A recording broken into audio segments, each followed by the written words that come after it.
everyone. Everyone got so quiet, like right at 9 o'clock. It was fabulous. Thank you all for being here this morning. I'd like to call to order today's County Commission meeting of May 9th. Our invocation this morning is being led by Pastor Preston Free from the First Christian Church of Winter Park. And there in the notes, it says here specifically unincorporated Winter Park, so that we know that that's not the Orange County Winter Park, but the Seminole County Winter Park, right? Thank you for being here. Would you all please stand? Let us pray. God, we give you a word of praise this morning. Praise be to you, God, the God of our father Israel. From everlasting to everlasting, yours, Lord, is the greatness and the power and the majesty and the splendor. For everything in heaven and earth is yours, Lord. Yours, Lord, is the kingdom. You're exalted as head over all. Wealth and honor come from you. And in your hands are strength and power to give strength to all. Now, God, we give you thanks. And we praise your glorious name, God, and we thank you for this day. Every day is a gift that you give us. And, Lord, we are so thankful for all these good gifts that come down from you, the Father of heavenly lights. In a world that's ever-changing, God, you're the one constant that we can count on. God, you're our rock and our refuge, an ever-present help in trouble. And so we acknowledge that this morning. I thank you that we have this opportunity to be here, and I thank you for these men and women who serve diligently and faithfully with integrity, God. Lord, that you would give them wisdom today as they make important decisions about this county and this city, and Lord, I thank you for them. Bless them and their family lives and their decisions they make at work, God. It's a tough balance many times. But God, give them joy, give them peace. Lord, I do pray for our country. Lord, we need you. And I pray, Lord, that we will trust not in our own understanding, but in all our ways we'll acknowledge you, because ultimately we know that you'll make our path straight. So again, thank you for this country. What a blessing it is to be a citizen of this country. And God, you've given us so much responsibility. Lord, help us to be a good steward of that. And that includes today at this meeting. So again, we thank you for this opportunity we have before us and this day. In Jesus' name I pray. Amen. Amen. Commissioner Constantine, would you lead us in the pledge? As we all honor America, I pledge Allegiance to the flag of the United States of America and to the republic for which it stands, one nation, under God, indivisible, with liberty and justice for all. Thank you, Pastor. Thank you, Commissioner Constantine. This morning we have on our agenda two presentations, one of which was actually delayed by staff. That presentation will be coming back to us. It's the traffic calming devices. So our tourism development update is first on tap, and I'm going to turn it over to Tricia Johnson to start us off. Thank you, Chairman. Good morning, Chairman, Commissioners, and Tourist Development Council members. It's a pleasure to kick off today's joint BCC-TDC work session. For the record, again, I'm Tricia Johnson, Deputy County Manager. And before we get started, I'm going to walk through today's presentation agenda. First, we'll begin with comments from our Tourist Development Council Chairman, Patrick Austin, also a City of Sanford Commissioner, followed by introductions of the Tourist Development Council members who are able to join us today. I will then provide a brief overview of why we're here today. Guy Cunha, our administrator. Get closer to the mic. Sorry, thank you very much. And let me just note for the Tourist Development Council members, the mic is not muted unless you push the button, so it's hot most of the time, as an FYI. Be careful, Sarah. Be sure to pull the mic very close. Yes, thank you for that. We'll begin with comments from our Tourist Development Council Chairman, Patrick Austin, who is also a commissioner with the City of Sanford, followed by introductions of the Tourist Development Council members who have joined us today. I'll then provide a brief overview of why we're here today, followed by Guy Cunha, our Administrator of Economic Development and Tourism, who will provide a tourism update and forecast. Tiffany Gallagher with Civitas will present the outcomes of the Tourism Improvement District feasibility study. followed by Lexi Cuff, who will be joining us virtually. Lexi is with Hunden Strategic Partners, and she will present the results of the indoor feasibility study. And finally, Danny Trossett, our sports tourism manager, and Rick Durr, our leisure services director, will present an expansion opportunity at our Sylvan Lake complex. So before we begin with our presentation, I'd like to turn the floor over to our Tourist Development Council Chair, Patrick Austin. Thank you very much. Good morning. It's an honor and privilege to serve as your TDC chair this year. We have some exciting presentations for you all this morning. I ask you to not only dream this morning with us, but dream big. The presentation, I like it. I support it 100%, but I'm not sure it's enough. And I'd like you all to consider the fact that if we go a little bigger, a little further, the possibilities are endless for what we can do in this proposed facility. This is my favorite board I work on. You have an outstanding staff full of professional and creative people, and I've enjoyed every minute with the TDC. So thank you all for your time today. Thank you, Chairman Austin. I'd like to ask the Tourist Development Council members joining us today to introduce themselves and who they represent. I'll begin with you, Judith. Judy DeRozier from Oviedo Mall. Commissioner Reese. Sarah Reese. I'm a commissioner in Altamont Springs, but I am on the TDC representing CalNo. Eric Ducharme, Director of Sales at Topgolf Lake Mary. Elizabeth Brown, President OSI, Private Terminal Operator at the Orlando San Fernando National Airport. We do have a few members who are unable to join us today, but I believe one or two more may be coming in a bit. So we will begin with why we are here today. Over the course of the last 3 years, the tourism team has launched a series of studies that were catalyzed by our tourism master plan. First, a visitor study that was originally meant to commence in 2019, but due to the pandemic was delayed until 2022 and was completed in March of this year. We won't go into great detail with respect to the outcomes of this study simply due to limited time, but it was sent to you as part of a Dropbox, including today's presentation and all supporting documents. As you know, the concept of an indoor sports facility was contemplated as part of the overall sports complex pro forma, which was developed nearly 10 years ago. Now that the sports complex has been in operation for almost 7 years, our team initiated an indoor sports facility feasibility study last year, the results of which will be discussed as part of today's presentation. While attending the Governor's Conference in 2019, Guy learned of a funding mechanism that specifically benefits tourism known as a Tourism Improvement District, or a TID.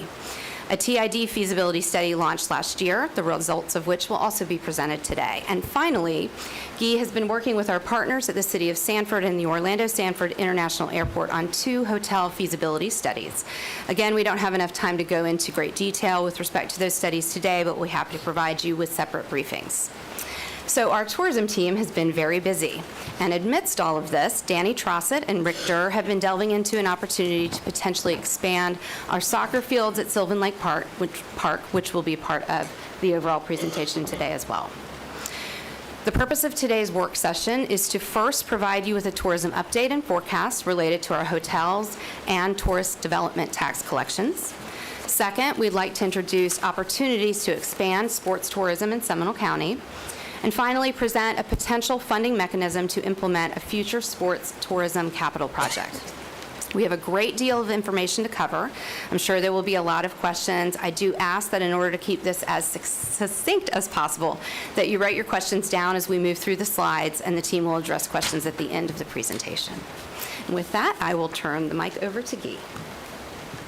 Hello, for the record, Guy Cunha, Administrator, Seminole County Office of Economic Development and Tourism. And let's jump right in. So our office collects tons of data, digital data, visitor demographic data, all this that's used for our marketing strategies, all for our social media strategy. There's social media data, but there is a prioritization of this data. And our top tier of that prioritization that most closely correlates to tourist development tax increases and decreases are these key performance indicators here. So before we take a deep dive, I want to make sure we all understand the KPIs, or key performance indicators. So we have our occupancy rate, our average daily rate, and then our revenue per available room. That is a combination of your occupancy rate and your average daily rate. Your revenue per available room, the increases and decreases year over year most closely aligns with our TDT increase and decrease. So while we go through the presentation, please keep an eye on the RevPAR, or revenue per available room. That right there is the highest form, the closest correlation to TDT. And then STR, or Smith Travel Research, is the gold standard, the organization that provides us all this information on a monthly and yearly basis. So from STR tracks about 80 to 85% of our properties in Seminole County. These are all corporate-style properties. That comes out to 43 hotels, over 5,100 rooms. And since 2019, you see the increases that we've had on all our demand indicators. Our hotel supply, close to 11%, our room demand increase, average daily rate, revenue per available room, and room revenue. The key to understand here is also the room supply increase, the types of hotels that we have increased within the county. When I take my tourism hat off and put economic development on, we know we are not trying to put 1,000-room hotels in Seminole County. That's currently not the strategy. That has a very strong strain on the infrastructure. That also has correlations into our highest household income, our lowest unemployment rate. We want to maintain that standard. So all the room supply that's been added has been strategically added on the exact hotel types, 100, 120-room, select service, extended stay type properties. So one of the key themes that we'll see throughout this presentation is we usually lead, or are top two, in occupancy percentage. We are usually well above the national average in occupancy, but because we don't have these 1,000-room resorts, upper upscale hotel types, we're usually below and the most affordable option when it comes to average daily rate. Out of the Tri-County area of Osceola, Orange, and Seminole, we're the only county that currently doesn't charge a single resort fee or parking fee, and we're also the most affordable county. So what we've seen, especially since the expansion of Soldiers Creek and the building of the Boomba Sports Complex, is skyrocketing occupancy. So when we look at this graph here, we see some of the other comp sets that we look at. Again, I want to make sure to mention, Orange County's not in there. This is provided to us by Smith Travel Research. We're usually 1 to 2 percentage points behind Orange County on our monthly and yearly occupancy. They usually average anywhere 74, 75 on a yearly. We're 73, 74. So our top markets, these are markets we do fall under Orlando. So we see as a market, Orlando, obviously, no secret, one of the top markets. But if we removed ourselves and said, okay, as a sub-market, how do we compare to some of the other large-scale markets, we see we have a very stable market, a very stable sub-market within Seminole County, being higher than Houston, Philadelphia, DC, and so on. So here is our forecast that we do on a yearly basis with Smith Travel Research. They provide us data from the national level, from the state level, and then from our region, and then all the way down to Seminole County. So when we look, and this is yearly calendar, so 2022 calendar and 2023 calendar. So I want to make sure we understand, not fiscal. So 2022 actual, we saw one of the highest occupancy percentages that we've ever had in Seminole County in any given year. 74.5, 75 was our all-time record, so we're right up there. But we saw the highest average daily rate in Seminole County history for a year-long average. So $108, that led to that key performance indicator that we talked about, that revenue per available room, that RevPAR. $78 for a yearly average was was the record high for Seminole County. And we see for our calendar forecast for 2023, we see a slight increase in room night occupancy, so stabilization. And then we're seeing a $7 projected increase for average daily rate, which will then lead to our highest revenue per available room. So that record high TDT that we had last fiscal year, we anticipate to surpass that record this year. And when we look at the national forecast, some of the themes we talked about, us being consistently higher in occupancy, and because of our hotel types being more affordable and having a lower average daily rate, you see we're usually ahead in occupancy, below ADR, and because of our affordability in hotel types, we're below on the revenue per available room.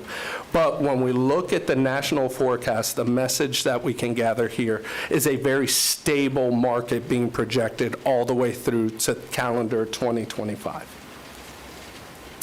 So, along with all our studies, we did a year-long visitor study.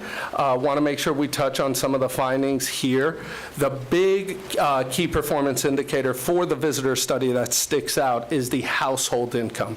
Above $96,000, we have a higher household income for our visitors than we do within the region, the state, and national. So these are high-spending, high-quality type of visitors. These are not low yield, basically. And when we look at where they're coming from, it's mainly drive market. So we see within the Southeast region and within the state of Florida, that accounts 85% of our visitors.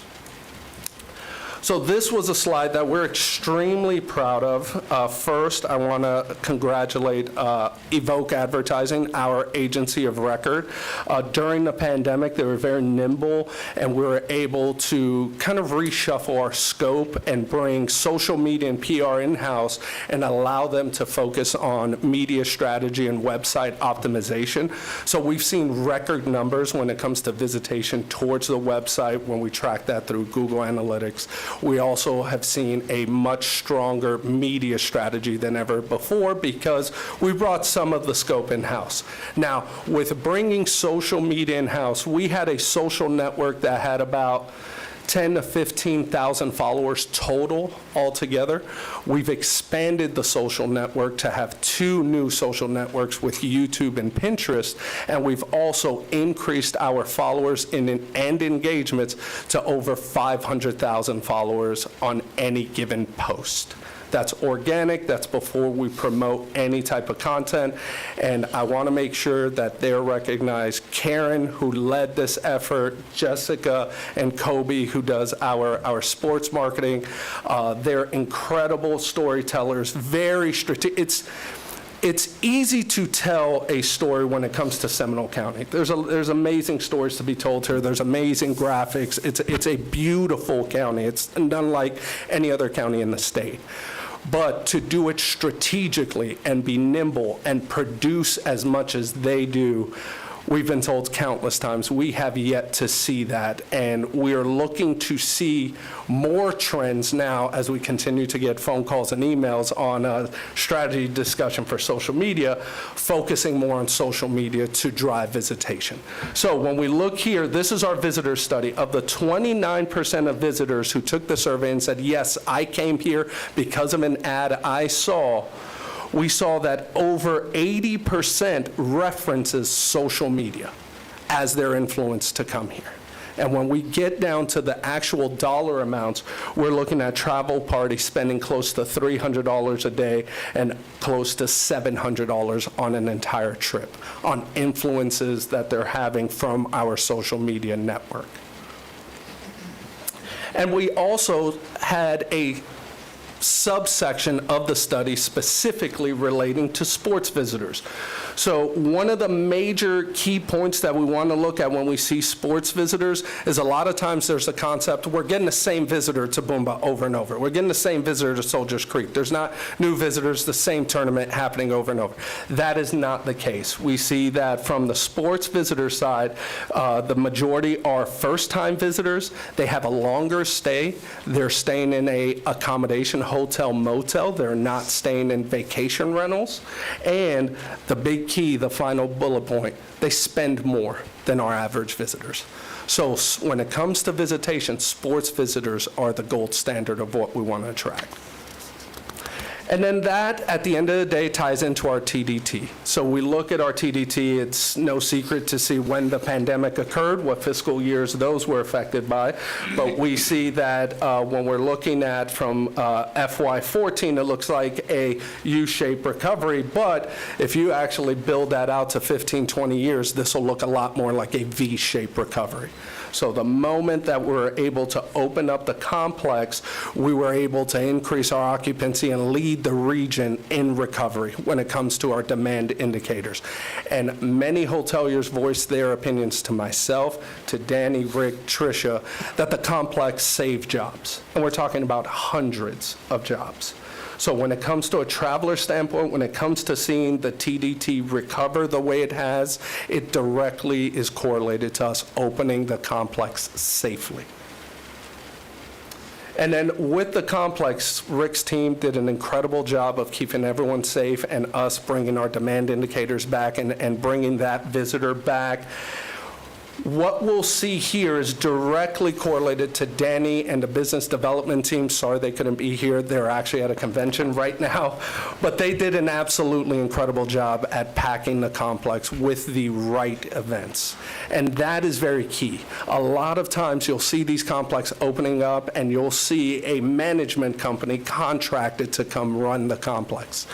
Danny and his team did an excellent job of saving hundreds of thousands of dollars so far by having a team that we can develop business in-house and we can sell out the complex in-house. So what that has led to is now a large reserve. But one of the things we want to point out in this reserve is that when we bring these quality events like Perfect Game and we get them to sign on for over a decade to come to the complex to bring in 20 million plus in eco impact just from Perfect Game, we have to make sure our playing surface is top quality. These are first, second, top 5 round athletes. These are future millionaires that are out in our complex, utilizing our complex. And the quickest way to lose this gold standard of events is when your playing surface is inadequate. So although we see a large reserves, it's very, very important to understand that we're not only looking to replace our 9 fields, our 9 turf fields, the playing surface on the turf fields, but expanding that turf fields to our 6 grass fields. That is very important for Perfect Game. We're looking at half the cancellations during the rainy season when we see turf versus natural grass. Okay, thank you, Guy. Next, we're going to move to Tiffany Gallagher with Civitas. Tiffany's going to join us at the table in a moment. Tiffany will present the outcomes of the Tourism Improvement District Feasibility Study.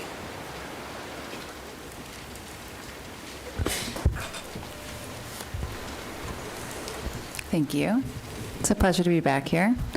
It was great work working with Guy and team and all of you for the last 3 months, taking a look at the feasibility of a tourism improvement district in this county. And so I'd like to talk about the outcomes. First, I'll say it is my role with Civitas. I travel around the country to inform, educate, and teach jurisdictions how to implement these districts. It is becoming more and more popular, and the reason why is because it engages our communities.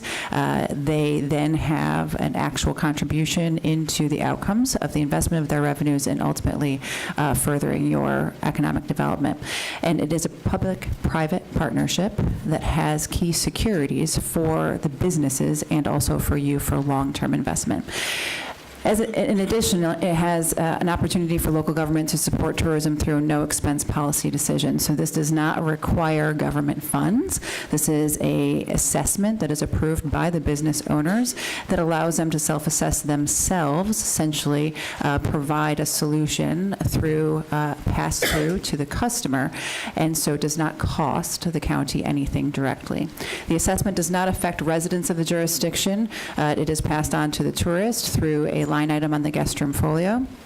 provides for community growth using visitor income to bolster existing tax revenues.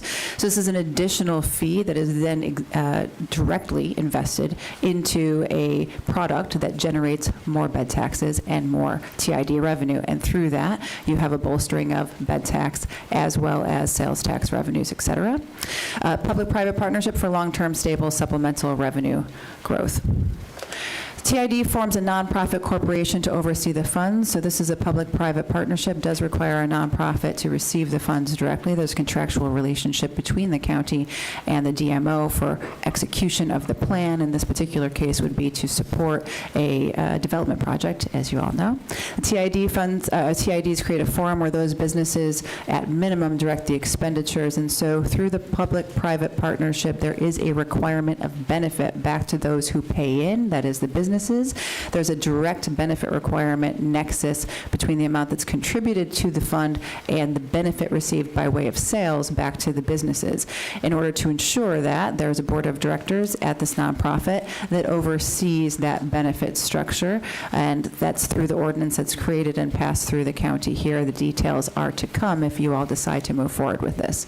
Businesses now have a significant voice, while the DMO and sports commissions gain dedicated funding. And so this, again, engages your community, gets them involved, and creates some skin in the game relative to the benefit and the growth in the jurisdiction. This is not a new concept. The Tourism Improvement District was established, the first one, in 1990 in West Hollywood, California. Since then, 201 have been created across the country, now in 20 states. Most recently, Louisville, Kentucky, and Providence, Rhode Island, creating their tourism improvement districts, and we have several more underway. In the top right-hand quadrant, you see the methodology related to the assessment models. There are different ways that you can assess the businesses and have those passed on to the customer. 43% using a fixed dollar amount per occupied room, which is what we would propose here, and 55% using a gross room revenue percentage as the assessment rate. And so that's either a percentage of the room sale or a dollar per occupied room, then passed on to the customer via a line item on the guest room folio. On the bottom left-hand quadrant, it just shows the variances between district sizes. We have really small districts. We have one district raising only $10,000 a year, raising its own funds for its own benefit in one hotel.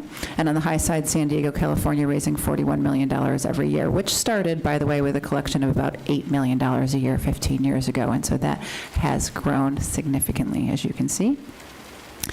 I mentioned 20 states have implemented them. I don't have the actual map here, but we have several around your state. We have one district in Tampa, as you know, and then we have a couple of others that are interested in forming here as well. So the feasibility study took a look at if you were to implement a district, how would you do that and what would the actual outcome be? And so roundly 5,000 total available guest rooms in your county where there are hotels that have 54 rooms or greater. And so what we determined was that the programming and the benefit that would result from a sports facility would really primarily benefit just hotels of 54 rooms or greater. And so that is why we chose that number along with, and then the quantifying of that at 5,131 total available guest rooms in the county. And that's also as reported by STR, as Guy mentioned. Taking a look at the need for the facility from a revenue perspective and balancing that out with what we thought the market could bear in terms of an assessment rate, what we found was $3 per available room was the right number.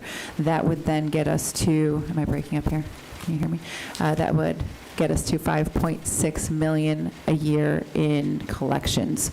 That would then could potentially be bonded against to create a revenue stream to support the build of this event center.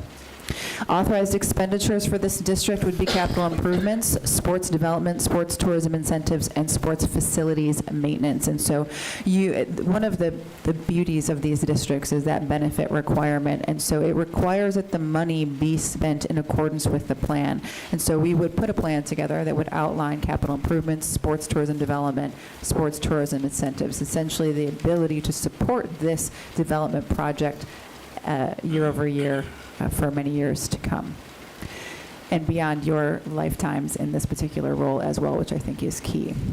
It preserves your initiative. The term of the district, so these districts require a term, an end point, if you will. The term is required to be as long as the debt service. And so depending on the length of the bonds, either 20 or 30 years in potential. Governance would be specifically through that nonprofit. We talked about that before. Established board of directors made up of business owners and operators as the primary seats. And then, of course, there could be county seats, et cetera, as you all determine. Collection would be through the county directly and administered through the county, and then, of course, in accordance with the plan, which would be spent with those authorized expenditures as mentioned before. So first year projected $5,600,000 roundly. Of course, that could grow as the demand and will grow, as we saw, as the demand grows. So we took a look at how you all sit in relationship to a competitive set. So if we were to add an assessment, what that might do to the overall guest receipt. We're always concerned with demand. We're doing this project so we can create additional demand. We do not want to deter demand. And so we took a look at your average daily rate as it compared to some of the neighbors in your state and some of your competitive set. And so what we found was your average daily rate does have room for growth without putting you in a position to lose demand as a result of increase in overall cost of a room. And so you can see here the average daily rates as reported by STR for those respective jurisdictions. And of course, you're down at the bottom, close to the bottom, adding $3 per available room, which equates to a little bit more in average daily rate, which is shown on this particular screen. You can see that that leaves you quite a bit of room for growth. So how do we do this? So this district process is a process. It does take roundly 1 year to complete. The first piece of it is what we're concluding here today is can we do it and how do we do it, which we were able to look at closely and provide a roadmap for. For the first 2 to 4 months, we would convene a group of leaders, and that would be whomever you all choose, but business leaders of hotels that would contribute to the district is key here. Obviously, we need the support of the hotels in order to execute and enable this district, and so those at the table contributing to the plan organically help us with that and allow for a more stable long-term district. And so that planning is 2 to 4 months. The elements in the plan are the assessment rate, the budget, the authorized expenditures, what the governance specifically looks like, and any other details required for collection and administering the district. That district plan is brought out to the community at large for feedback. We then tweak that plan until we get it to the point where we feel like we have most of our businesses and, of course, all of you in our community behind the plan. Once we get to that piece, and that generally takes the better part of the first 6 months. Once we have a plan that we feel like we have the community's support, we will actually go out to the hotels and ask them for a signature. That signature from the business owners and operators, and we're looking at this point to exceed 60% by number of businesses in terms of approval rate for this district. And so that generally takes, the petition drive itself generally takes at least 30 days to execute. Sometimes it takes a little bit longer. Sometimes it's shorter. Depends on what that first 6 months of engagement looks like. Once we have those signatures, we then can move through our formal proceedings to form the district at the county level. That involves, of course, your approval of the legal documents. Our firm helps develop those with you.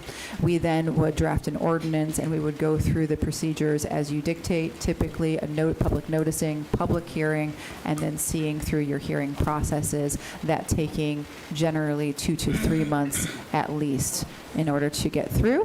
And then from there, we establish the district, we establish the district's start date, and then we begin collecting and executing on the plan. That concludes my presentation. Thank you, Tiffany. Of course. We will move to Lexi Cuff with Hunden Strategic Partners to talk about the outcomes of the indoor facility study. And Lexi will be joining us virtually, so we need to, I think. Yeah, hi, can you hear me? Yep, Lexi, we're on the first slide, how to capitalize on strengths. Great, thank you. And then I just want to point out here that we're joined also by our CEO, Rob Hunden, and then David Greisel as well, who's an architect we work with from Convergence Design out of Kansas City, who came up with some great high-level concept drawings that you'll be able to see in some of the following slides here. But just wanted to start it off with our project looking at an indoor sports feasibility study, following headlines here. Good news is there's strong local and regional demand. Youth sports continue to grow in the area as the residential population continues to increase. We spoke with many indoor clubs and tournament operators that expressed the lack of available court supply, and it has restricted their growth of programs and limits their tournament sizes overall. So Seminole County and the greater Orlando market do have a strong demand base that can fill court space not only throughout the week, but really help to draw those larger tournaments on the weekend as well. So that kind of leads us into our next point here, that there currently is a weak supply within Florida, especially for a high quality indoor facility with ample court space for tournaments. The majority of large tournaments are held at the convention center, but being one of the busiest convention centers in the country, availability is very limited. So then the remainder of those tournaments are split only between a handful of facilities. We took a look at the local and regional supply, as we'll go into a little bit more detail in the following slides, but it is extremely limited, and that's the main takeaway here. So this does leave an opportunity for Seminole County to recapture demand that's currently leaving the market for tournaments, as well as inducing that tournament visitation from all over the country. Which leads us to our final headline here, destination appeal. Seminole County really does have the ability to leverage its geographical location between the theme parks in Orlando as well as the beaches on the East coastline. So a new indoor sports facility would really add to the youth sports destination that Boomba has already begun to start for the county, and really give Seminole County a competitive advantage when appealing to tournament operators, as they commonly will look for well-known family entertainment to attract the overall attractiveness for larger regional and national tournaments. So looking at our next slide here, Guy, we go into the SWOT analysis, overall strengths, opportunities, weaknesses, and threats, and this is as it relates to the project for an indoor sports facility. So starting off with strengths, again, reiterating that growing population and strong local and regional market, central location in Florida, about 35 miles from downtown, no major competitive indoor facilities within Seminole County, and as well as that proven success with Boomba Sports Complex. Leading us into our opportunities here. Main opportunity is a tournament-grade indoor sports facility. This can also act as unobstructed function space that could serve as an emergency shelter or space for graduations and events alike for the county.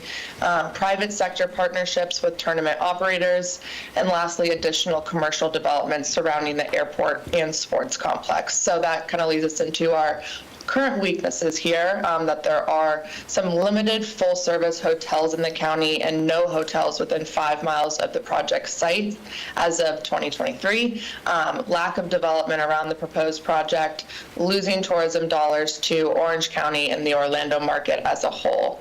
And then finally, our threats here, there are some proposed competing facilities within the Florida market, some private indoor facilities in neighboring counties and similar destination cities, and competing interests between club and recreational usage given that rapid residential growth.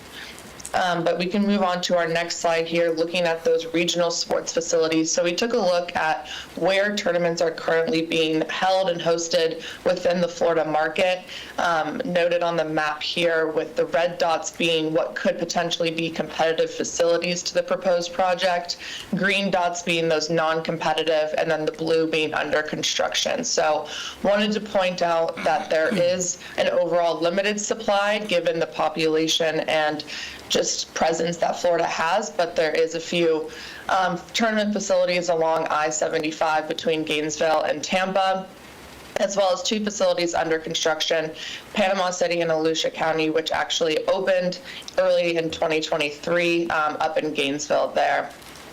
And then the next slide here looks at the local sports facilities. So as we mentioned, very limited, only 2 facilities that are hosting tournaments on a regular basis, that being the Big House and Game Point Event Center. But those are both private facilities, so their operations and availability is more limited than what we expect the project to accommodate here.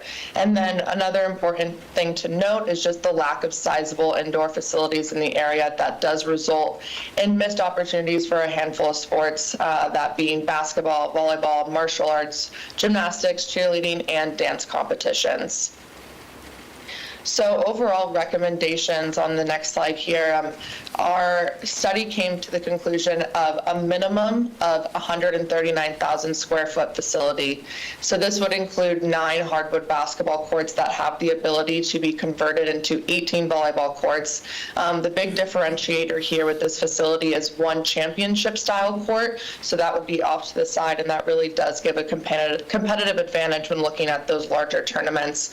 And within that championship style court, there is 900 permanent seats with retractable seating, but that doesn't mean that's the overall capacity. So there is the ability to host about 1,900 on that championship style court.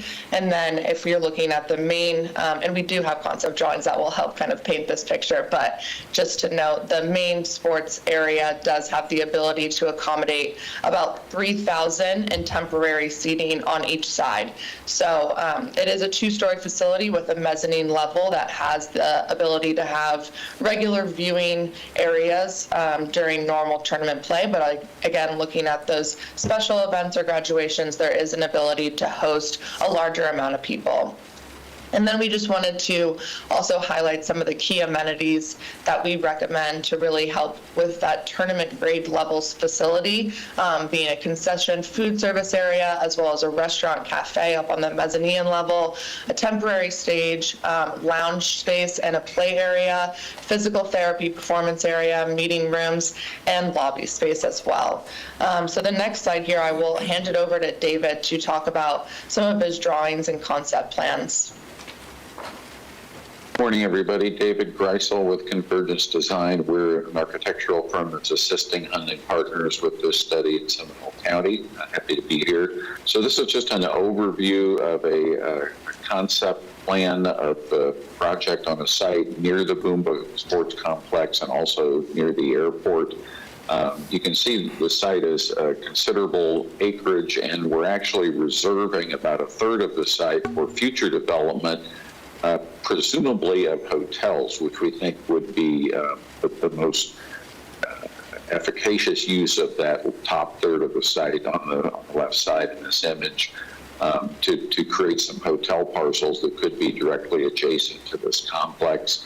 Obviously abundant parking, and then the facility that you see in the background with the 2 multi-sport courts, those kind of white roof areas, and then the performance court sort of off in the distance there. Let's go to the next slide. Oh, sorry, I need to go to the next slide. So this is a concept plan that just illustrates what we're talking about. The 2 large areas for tournament courts on the left and right. The area in the middle would be a 2-story space with lockers and dressing rooms and support space below, and then large observation/dining area above that would also look into the performance court, which is that angled court at the top of the image there.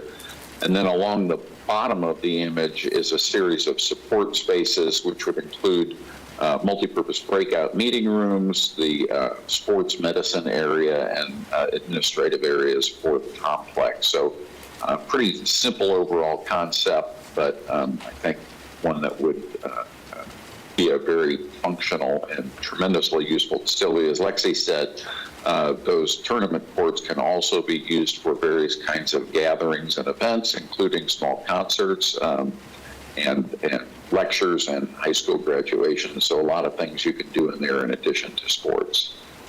Next slide.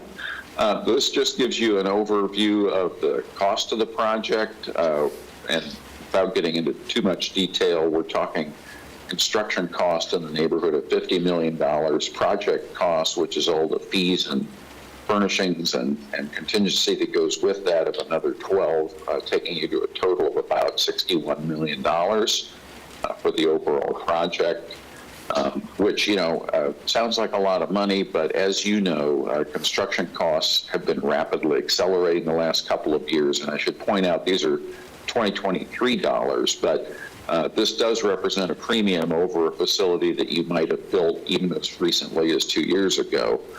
That's how fast construction costs are accelerating right now.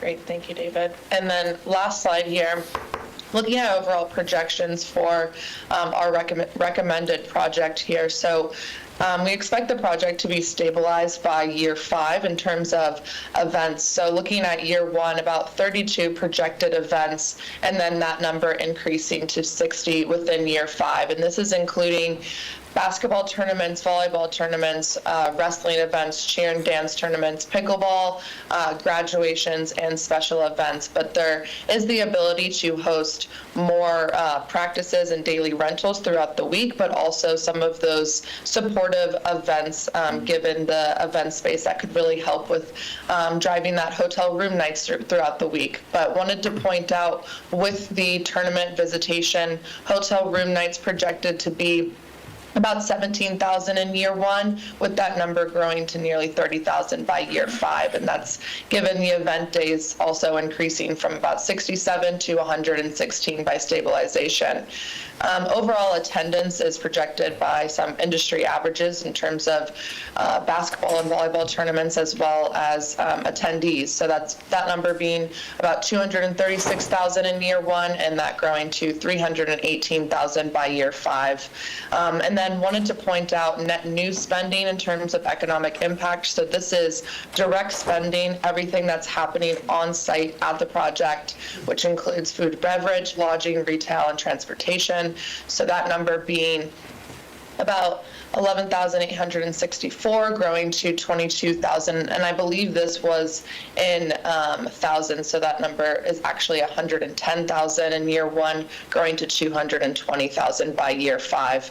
But overall, extreme economic impact, that's just coming from direct spending. There's also indirect spending and induced spending.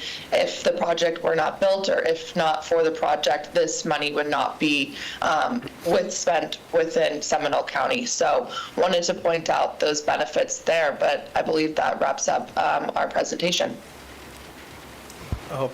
One second, Lexi, for a point of clarification on spending, is that thousands or millions? Let me double check right now, because it might be, I think it is millions, so that number would be the 11 million, right? Yes, correct. I believe you're right, but I will double check just in case. Okay, and to close out this portion of the presentation, Danny Trossett and Richter will talk about expansion opportunity at Sylvan Lake Park. Okay, thank you, Tricia. Just to provide a little bit of background on our soccer fields here in Seminole County. For over 30 years, Seminole County has owned and maintained the 6 soccer fields at Sylvan Lake Park.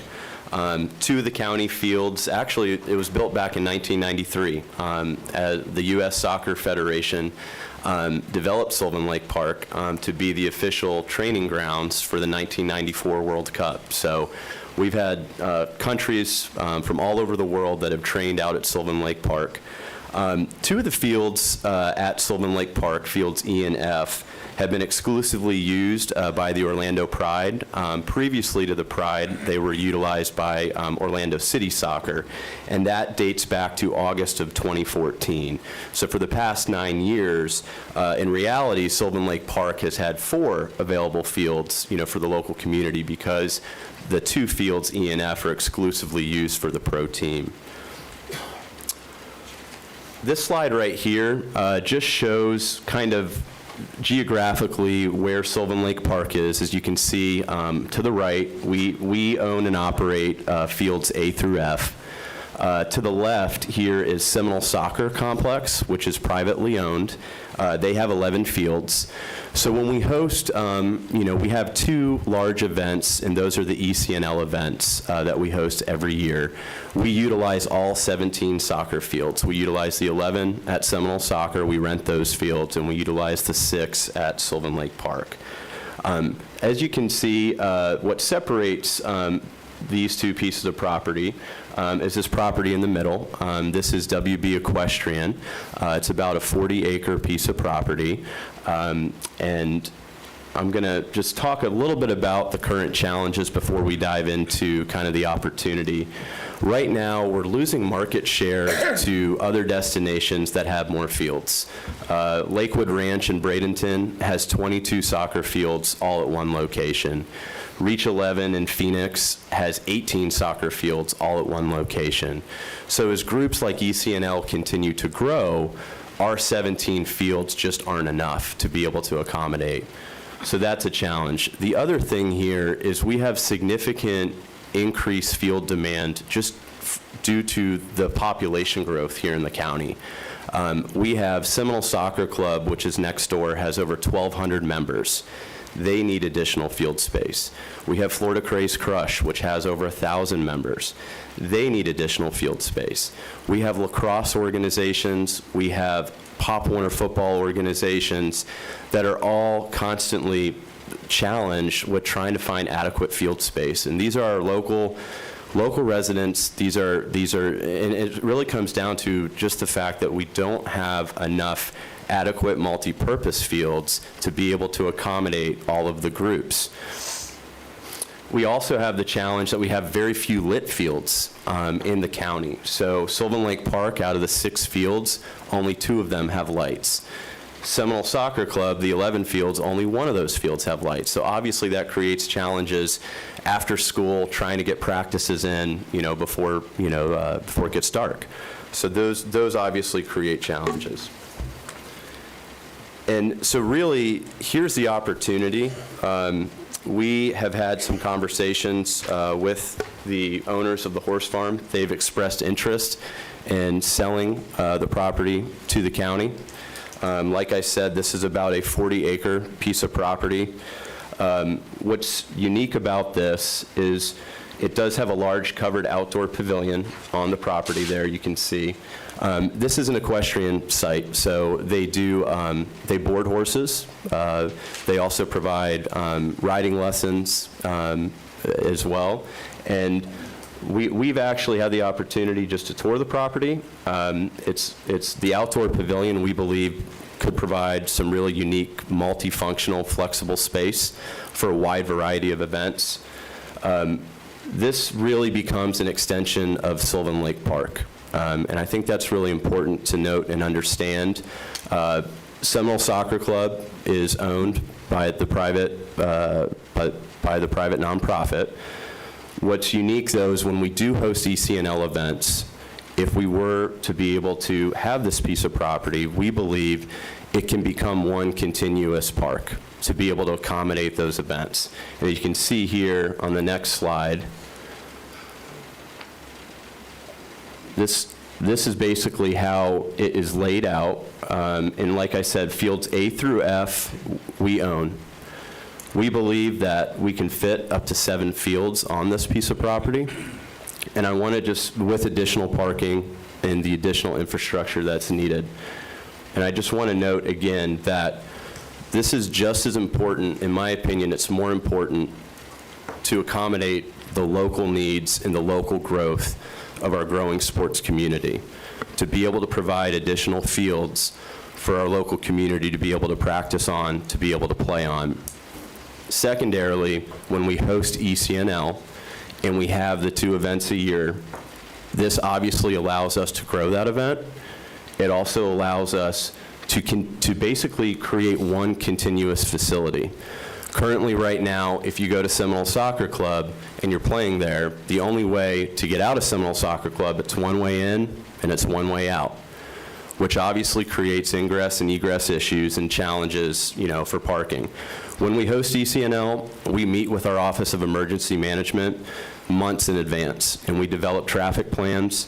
We make sure we have deputies out there that are helping us with traffic, because we certainly understand the sensitivity of that area. I mean, it is a neighborhood community, and we always do the best that we possibly can to mitigate traffic issues.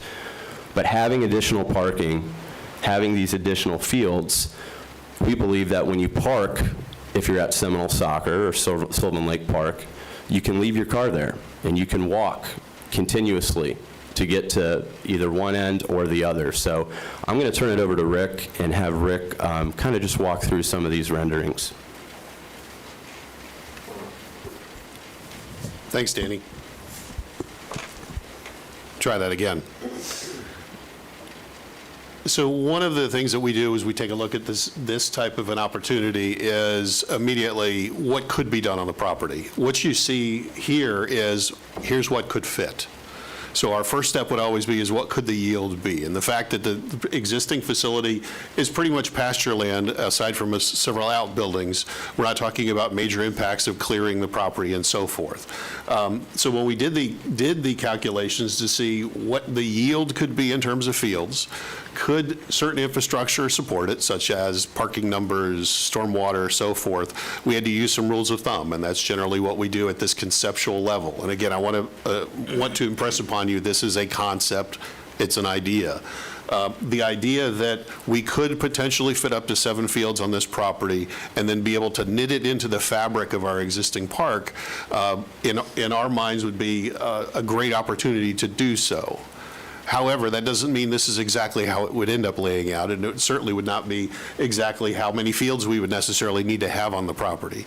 What we're looking for at this particular time is we've got a rare opportunity to take an existing park that has lived a long and prosperous life here in Seminole County to potentially expand that for future generations and our existing generations, where the majority of the play that's done at Sylvan is done with our local residents, and that we would continue to do so and open that opportunity, like I said, for both current and future residents in the future. Again, the opportunity to be able to then knit the two parks together without necessarily using the outside road network, to be able to knit it maybe down a central spine that runs through and joins the two properties together. And that would allow us to then take a look at the Sylvan Lake Park side and go ahead and make improvements back into that facility that have been required and needed for years to upgrade those facilities as well. So it would set us off into the future for the final build out, if you will, or the opportunity to expand Sylvan Lake Park for both residents and visitors as well. And that in the future, again, once we have the one-off, the ECNLs of the world, now we're talking about an infrastructure that could be basically all internalized between the 3 properties and being able to manage both the traffic, the flow of traffic, and minimize the impacts to the surrounding neighborhood as we went forward. Now, clearly from here on out, this is an idea. We would get into things like what would the equestrian facility, should we decide to develop that as an expansion of Lake Sylvan, how does that carry on that look and feel of the property? The ability to have wooded areas and large landscape buffers, and to be able to tuck the fields in with native vegetation and be able to revegetate the site. All of those things would be concepts that we would explore as we would continue on. This is just where we're at right now in terms of the due diligence process, and this is at least the concept going forward. Thank you, Danny and Rick. So before we close out and go to questions, just want to talk about staff's recommendations before we address all of your questions. With respect to the Tourism Improvement District, we would like to proceed to Phase 2. You saw the timeline that Tiffany presented. We would work with Civitas to proceed with Phase 2 of TID establishment, which would take about a year, let's just say. In terms of the indoor sports complex, we would contract with an architect or contractor to do further design. What was provided to you today was just, again, to Rick's point, an idea. So if the county were to want to move to the next step, we would hone that idea in terms of what really is needed out there, and of course the board would be a part of that process the entire way. And finally, with respect to Sylvan Lake, we are in the process of appraising the WB Horse Farm property. That should be completed within the next 6 to 8 weeks or so. And then we would spend several months developing the following for board consideration. A plan that would have capital improvement recommendations, operation and maintenance estimates, event projections, and funding recommendations for both purchase and all of the improvements that would be necessary in order to make that a successful complex. So with that, we will stop talking and move to your questions. Thank you. I'm sure there are lots of questions. Wonderful job, all of the teams. Can't thank you all enough. Thank you certainly to our Tourism Development Council and the work that you put in. We appreciate you all very much. I'll start with Commissioner Delary, if you want to. Sure. We'll work this way, and then anybody else that wants to jump in or have questions, we'll go there after the 5 board county commissioners have a chance to ask. Thank you, Madam Chairman. And Madam Chairman, I would also expand on your comments regarding the work that's been done so far today. I want to thank not just our internal staff, but the consultants. And there are a lot of other people, I'm sure, that if I started naming them, I'm going to miss 1 or 2. So I'm not going to name them, and I'm just going to say a very good presentation, well done. I do have several questions, and again, I didn't see page numbers, so I numbered them as we went through. Just a little issue that I have. On page 5, we talked about the weeks, and I'm curious about weekday travel and weekend travel. You didn't really get into that much, Guy. I believe that was part of your presentation. And I'd like to, maybe not today, but understand how those percentages would increase as we move forward, and where our ability to grow. Because from what I've heard, it's more on the weekday, not the weekend, and I want to make sure that we understand that as well. Because these percentages here for increase is for the existing hotels, and that must be Friday through Sunday, not weekday, but I'd like to get more information about that. And then on slide 9, we talked about the typical visitor, and I'd like to understand a little more about the sampling. How many people did you sample? I think that would be nice to see. And on page 10, we talked about the traveling parties, on how much they spend, but you don't talk about what the average is in the region, what people spend. I'd like to understand that a little better. But also, where is the envelope on how much can we expect the averaging party as we grow this? What is the ceiling for that? Because right now you're talking about $293 per day, $697 on a trip. Where's the top end and where's the average on that? And if we did do what we're talking about here, where would that potential number be as we move forward? On slide 12. So let me just ask, would you like to go through all of your questions and then have them answer? I just want to make sure that you're getting questions and answers so that we all hear the answers. This isn't just for them to report back to you, because you've got great questions. We all want to hear them. We should all get it back. I mean, if they're prepared to answer them now, we can have a dialogue. I mean, do you know the answer? I don't think you would know the answer right now.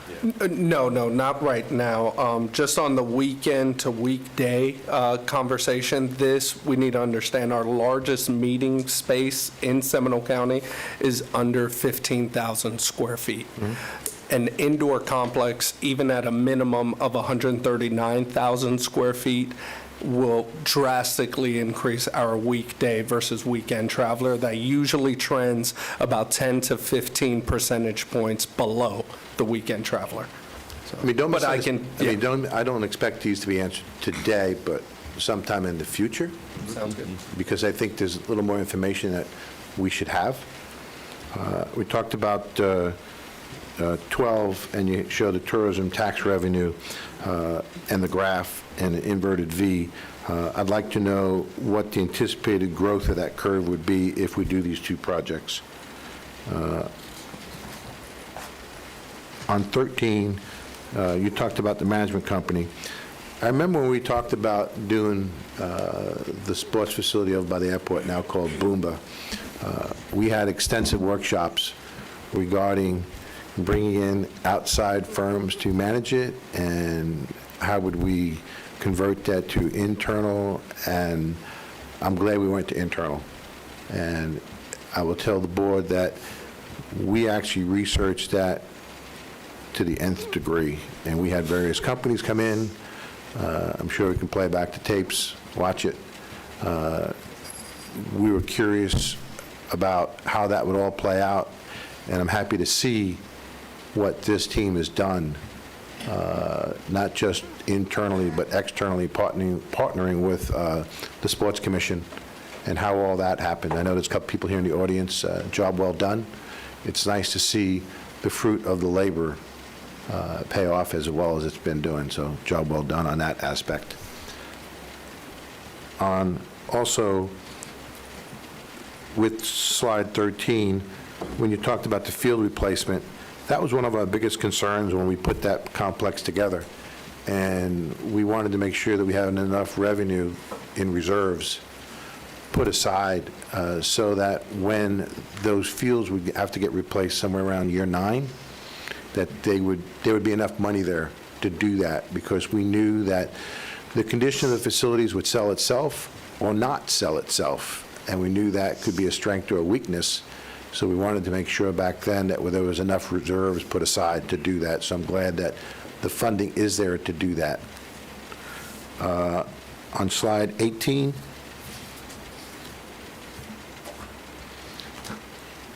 there was talking about 5,131 guest rooms. I'd like to know what the projection is for these projects and what the market would bear with or without these projects, so that when these projects come in, what is the market that we should anticipate for new hotels coming online?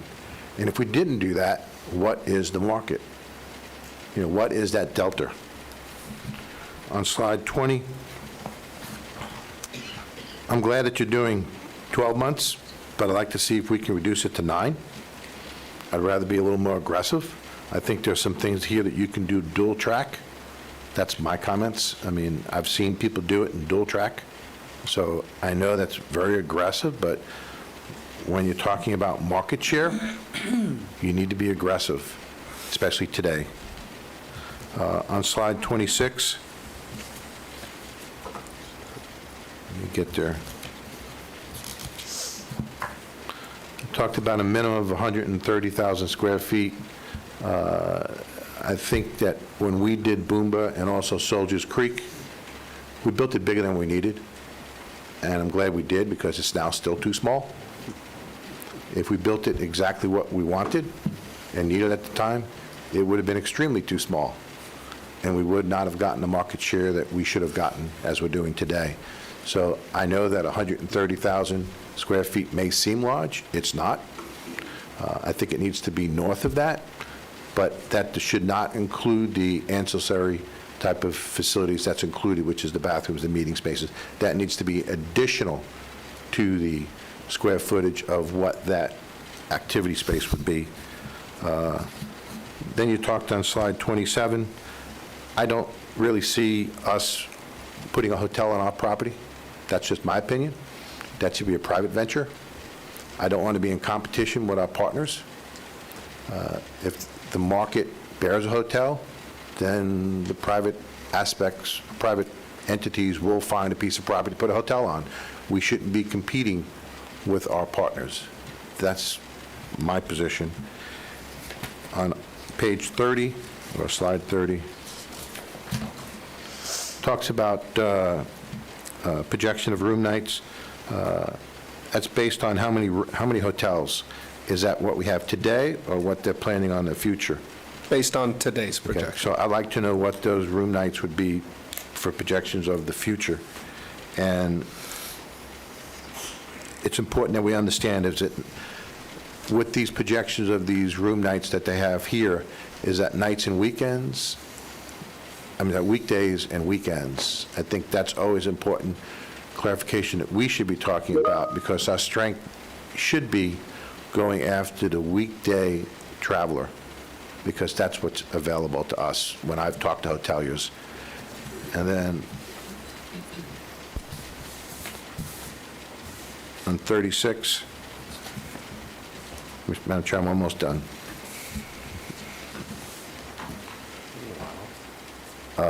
On page 36, we talked about the existing facility. I know that there are some existing traffic issues.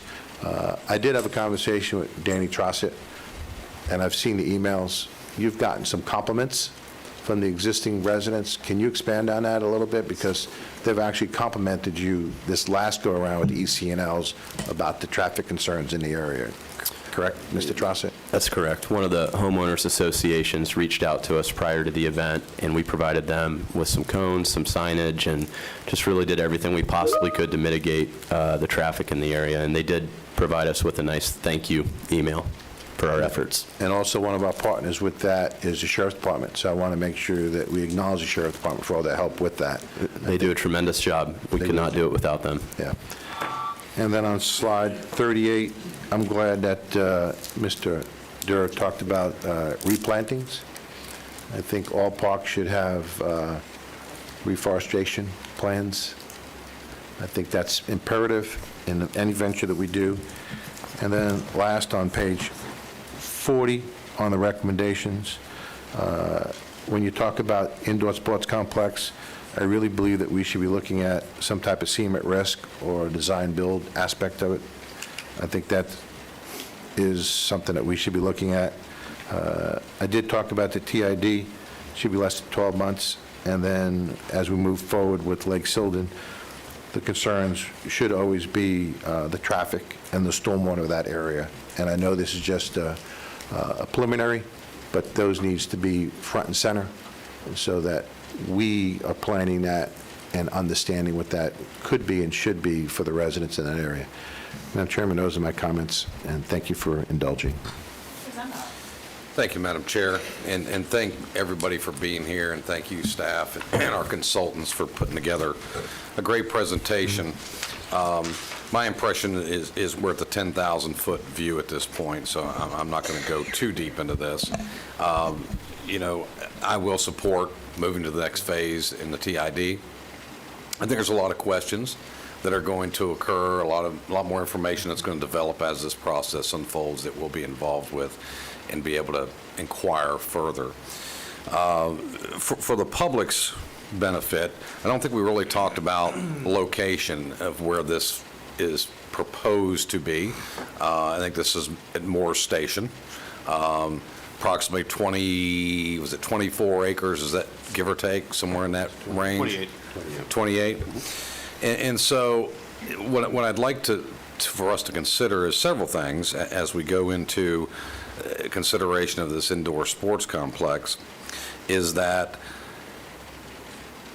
we are going to be limited moving forward in history of available property in this county.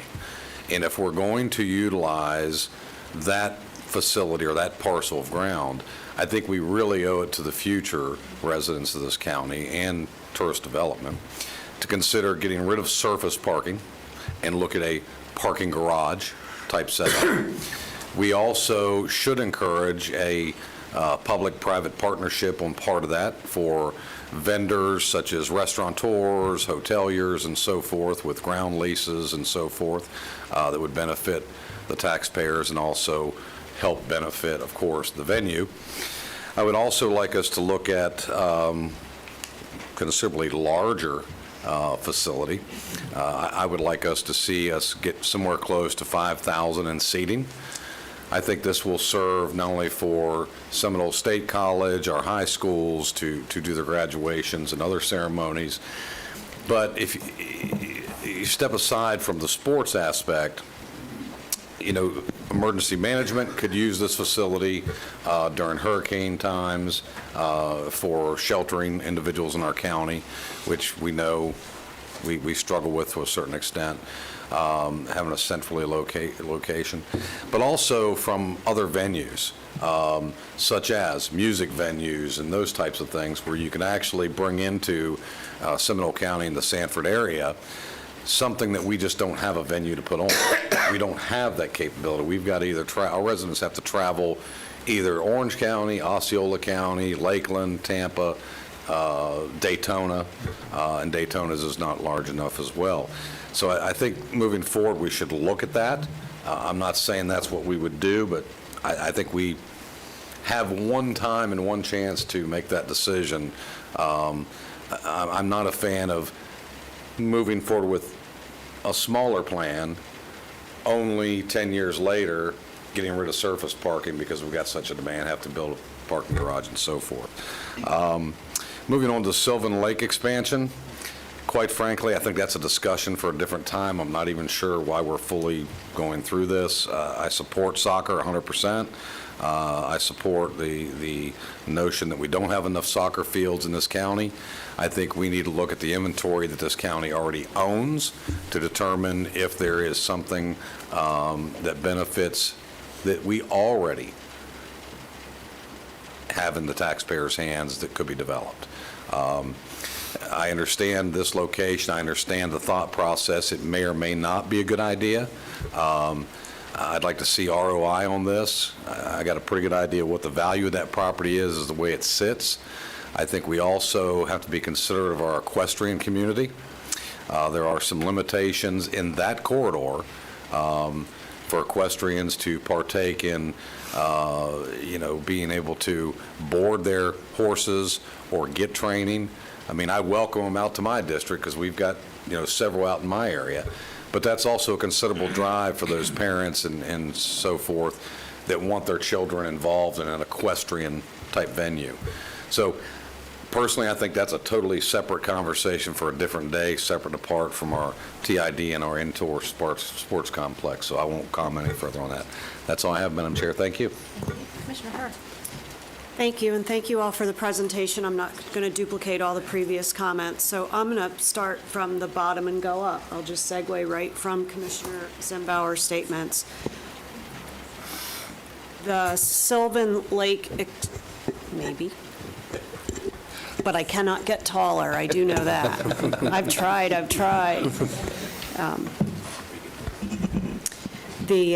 think they're using that for the, don't mess with IT. Look, he's starting to sweat. I can see him starting to sweat. I'll Our lean guests in. don't care for chocolate too much. Here, They this is turn why on God this gave door. me feet. I can sit on them. The Sylvan Lake expansion, I will just own the fact that it was probably my worst briefing ever. You guys did a phenomenal job, and my response was rather visceral. So this is, and for the record, the horse farm is for sale. So the concern is that it is going to be sold, that it is possibly going to come back before us for the possibility of development. Something's going to happen to that property. However, the idea, if you put that slide back up showing where we're putting all those soccer fields, if you look at the surrounding roads, they are simply not built. That Lake Markham is where we have the trail with no barrier to the walkers. It is where we've had the fatality. It is where we've had the citizens coming in front of us concerned about all of the traffic coming off of 46. It is where we've had the request for speed tables. So now you start to look at how you're going to get in and out of this facility. It is a significant impact to this neighboring community.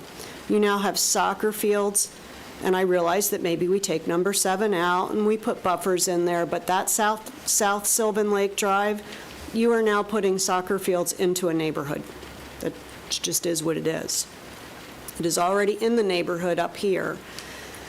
The other piece of it that I'm not 100% convinced is that we are presuming that the privately owned soccer fields can accommodate and will accommodate into the future these large events, and that's part of the modeling for the pro forma. And that's relying on a 501c3 that is struggling to actually even maintain their own fields. They're out looking for funding. They were here asking us for ARPA.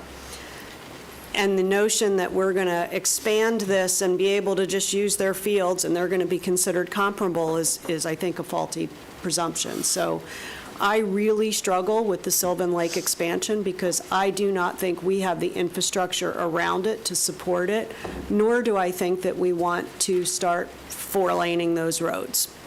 My take on that. With regard, and I'm just going to call out that the bottom of that recommendation is a funding recommendation that will come back. So I agree with what's been said, but I do want to ask the question. That is not subject to the TID. That's a separate funding? We would have to discuss that. The TID would generate, I'm speaking in round numbers, around 90 million total. So it would really depend on what, if the board chose to move forward with the TID and attach it to an indoor sports facility, it really depends on how much that facility ends up costing. So if it is the proposed 60 million, you have money available to potentially do capital improvements on this property and around it. But that would be, to Commissioner Zembauer's point, a longer discussion.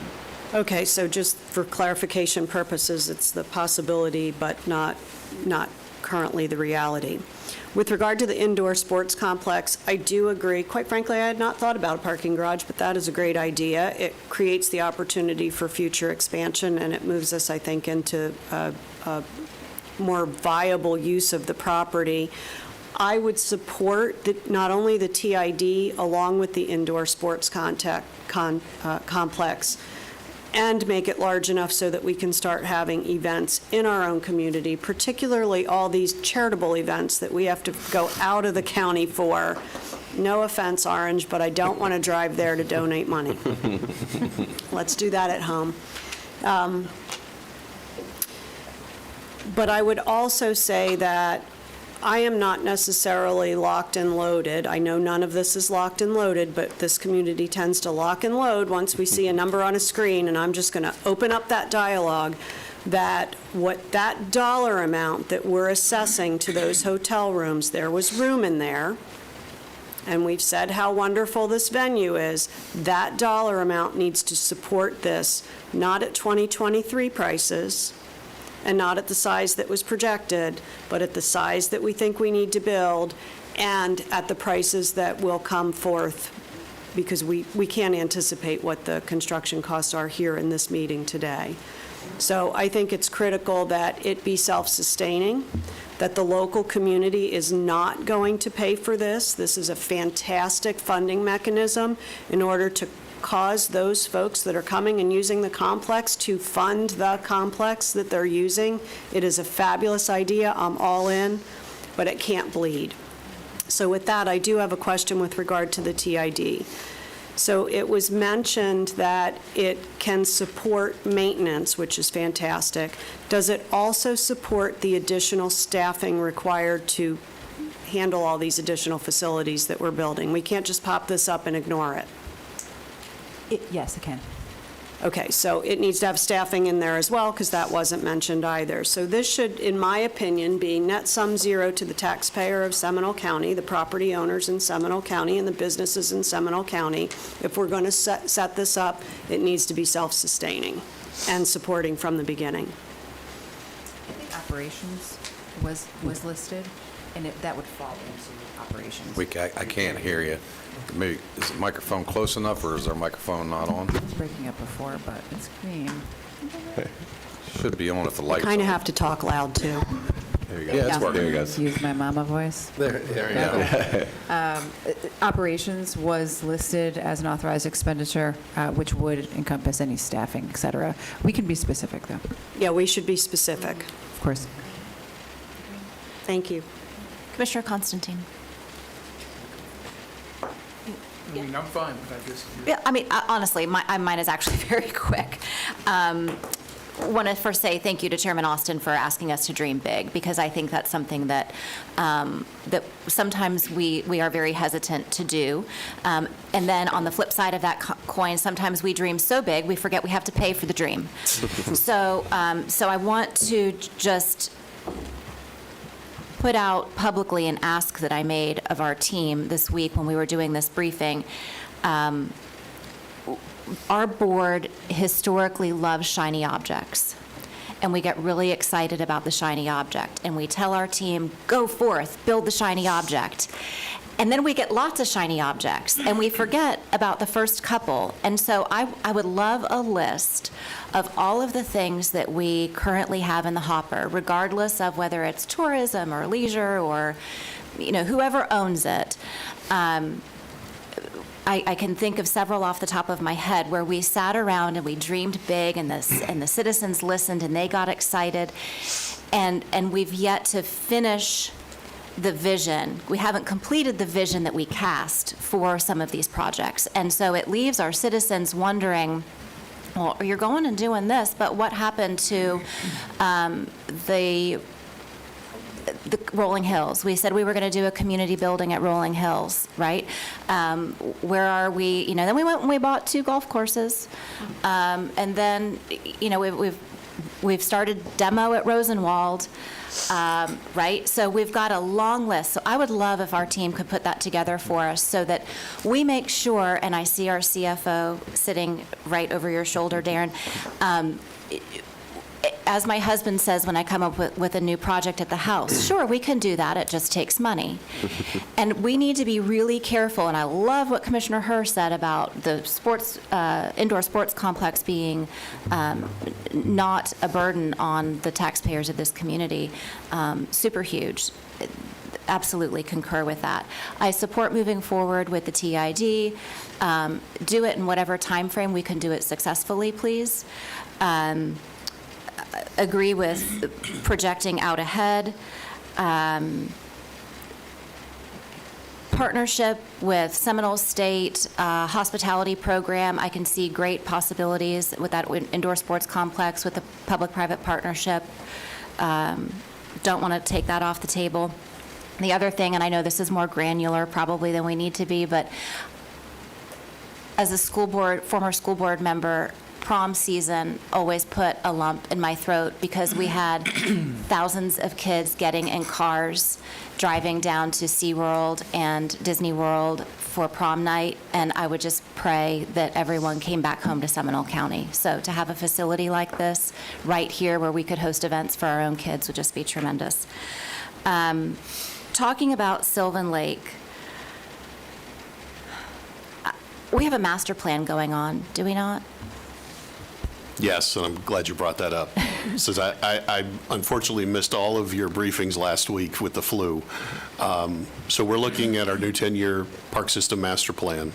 When we did our last 10-year master plan 10 years ago, we were able to demonstrate we have a shortage of field space for our residents, period, and that has not changed. One of the opportunities that at least this holds, and I think one of the reasons why this came up now is just the timing of it and the discussion with the current property owner at the same time happened while all of this was going on. We're going to continue that process throughout the course of the summer, and we'll be coming back to both to the community and to you all as well, and looking at other opportunities on, as Commissioner Zimbauer pointed out, other county-owned properties that we have, better utilization of those. What does the future look like in terms of needs? So this particular opportunity may be something that we could very easily fold into that study and really understand, is there a future for this with an expansion of Sylvan to deal with our need for our local residents? Okay. I think Commissioner Herr brought up great points about that facility, and I think the original intent was that it be a neighborhood park, and we've certainly far beyond utilized that facility from its original intent. I don't want to pass up an opportunity, but at the same time, I don't want to do damage to that neighborhood. If we were to move forward, I would love to see how we could maybe help with some of the drainage issues that are in that area if we're going to be turning dirt. Is there an opportunity there? Pop Warner was mentioned. Do we allow Pop Warner to practice on our fields?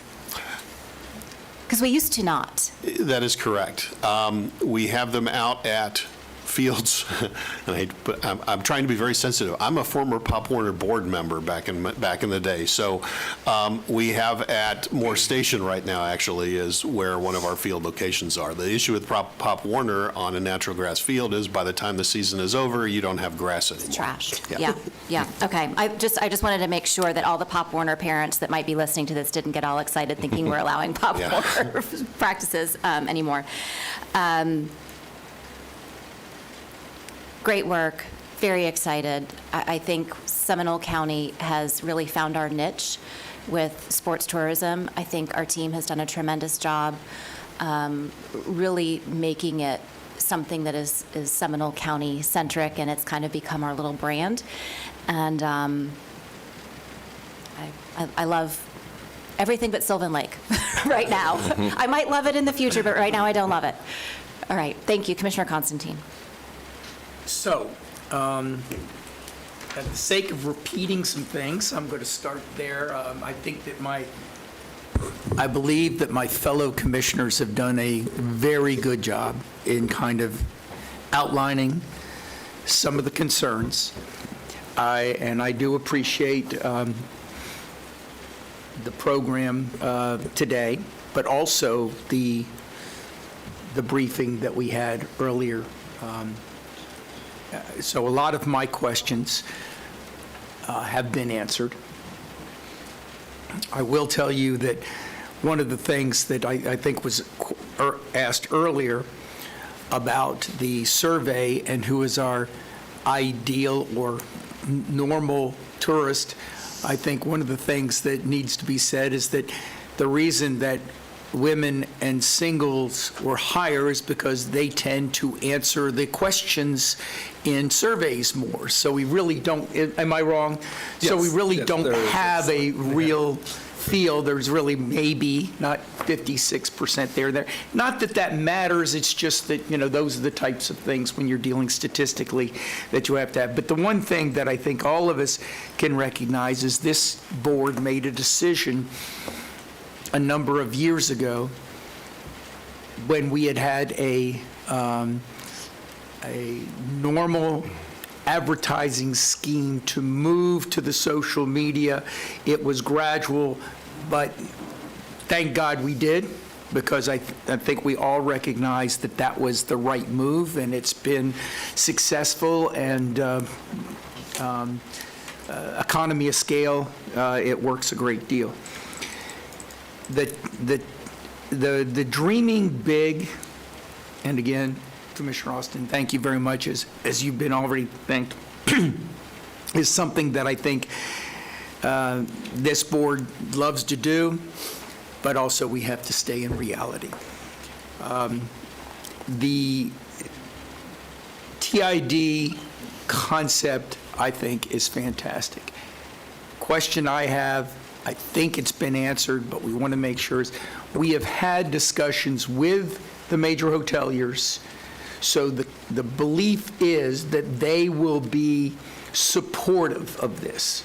So instead of, before we get all excited about it, the TID is something that we believe they will go for, and whether that be 60% or 75% or whatever, I think we need a buy-in, a real buy-in. And to make, because this is going to be not a short term, and in fact, one of the things that I heard today that I did not hear before is that the term is as long as the bond. So we can dream big, guys, in this sense that we can look at what we want and the costs and the ongoing revenue and suggest that we can extend this if we have the agreement with the hoteliers, who are the ones that have to approve this.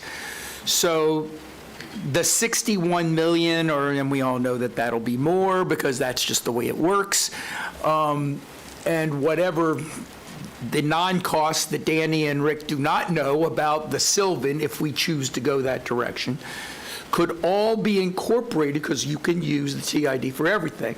And I know that a lot of the hoteliers that I've talked to, love the soccer process, love the multi-use facility. But ongoing, this is comment, as has been said before, because again, I'm repeating things, but we need to have a consensus here. It's got to be sustainable, and not just, the brick and mortar and the capital improvements, but the operational. All of it's got to do. Saying that, and I'll start with the Sylvan Lake. If we did that, it's got to be able to be converted to other uses, not just always soccer, okay? In the sense that even, and I see my friend, Jason out there, even if we brought sand in and put huge volleyball tournament, I'm sorry, but I love volleyball, but how successful was the one in Lake County this year? Very. Okay. Well, we had everybody there. But I'm using that as one example. But there are sports out there that, we need more than just soccer. We've talked about some other facilities. I see that both of them need to be done like we did with the sports complex in Boomba. We need to find sponsors, name identification, sponsors for each one of these. I didn't hear anybody talk about that yet. That's one thing I'll just add to the conversation. I think we need to do that, and that needs to be done on a situation where we can make some money. The thing that I concern myself with Sylvan Lake is I get a call maybe every 6 months about, we heard that the horse farm is going to be converted into development or some sort of thing. I know that Commissioner Zimbauer would love to have, the availability of horses in that area. But the fact of the matter is that facility is for sale. And I guarantee you the person that's coming in here is not going to ask for a horse farm. Okay? So what we need to do, and what was not involved, is what my other commissioner said. There are transportation, there are flooding problems in that area that have to be addressed first and foremost. Forget about buying it. That needs to be done anyway. But if we're going to buy it, we have to do it even more. And I'm not talking about the nice little blue colors up there. I'm talking about really identifying and improving the whole transportation and flooding situation there. Okay. When it comes to the multi-use building, I'm not looking at getting in the hotel business, but darn it, I do believe we can find spaces to keep hotel plots. I do think that, going out there, I think that's a good idea. They're going to build one way or another. The closer it is, it's a marketing thing. All you have to do is look at the convention center and the Hilton and the Hyatt Regency, and the Rosen across the street.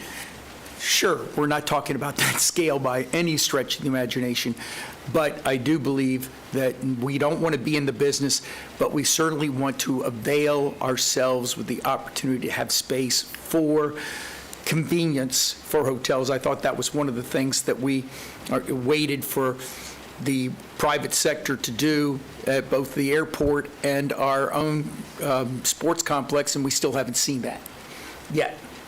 Okay, so having some availability where we can market, hey, you want to buy this, it's for a hotel, boom, boom, and they like that. They like the fact that it is set up already.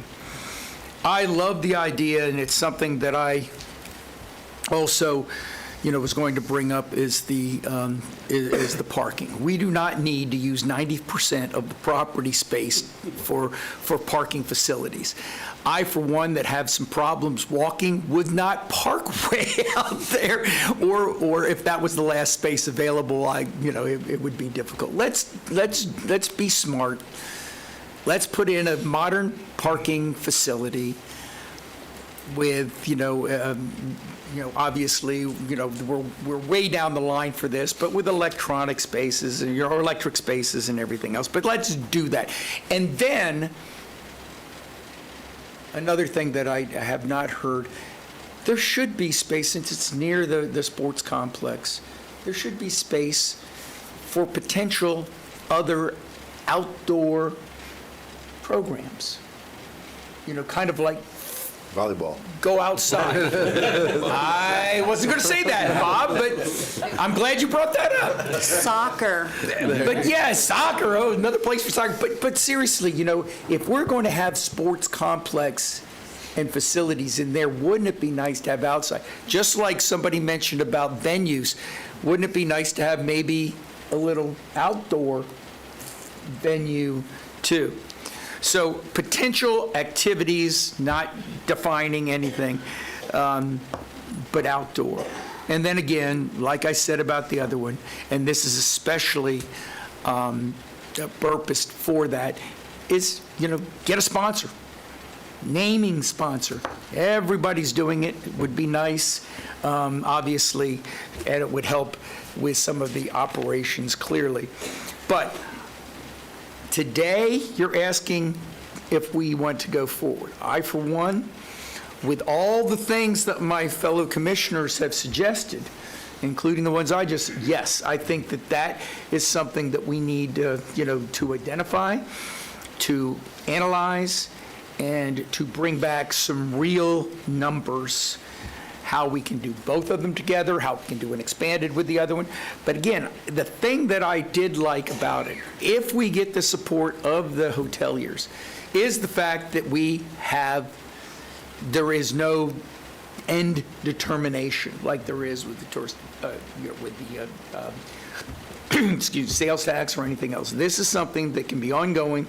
We can plan what we need to plan and do it. But I would never support the Lake Sylvan until we take care of the current citizens' needs of transportation, flooding, and I may be forgetting some other things in that area. Safety. Safety, fine, that's. So I do want to open it up to members of the TDC for comments and questions. Commissioner DeLauro, you had a follow-up? Yeah, just to follow up, in my comments when I talked about Sylvan Lake, I talked about stormwater and traffic.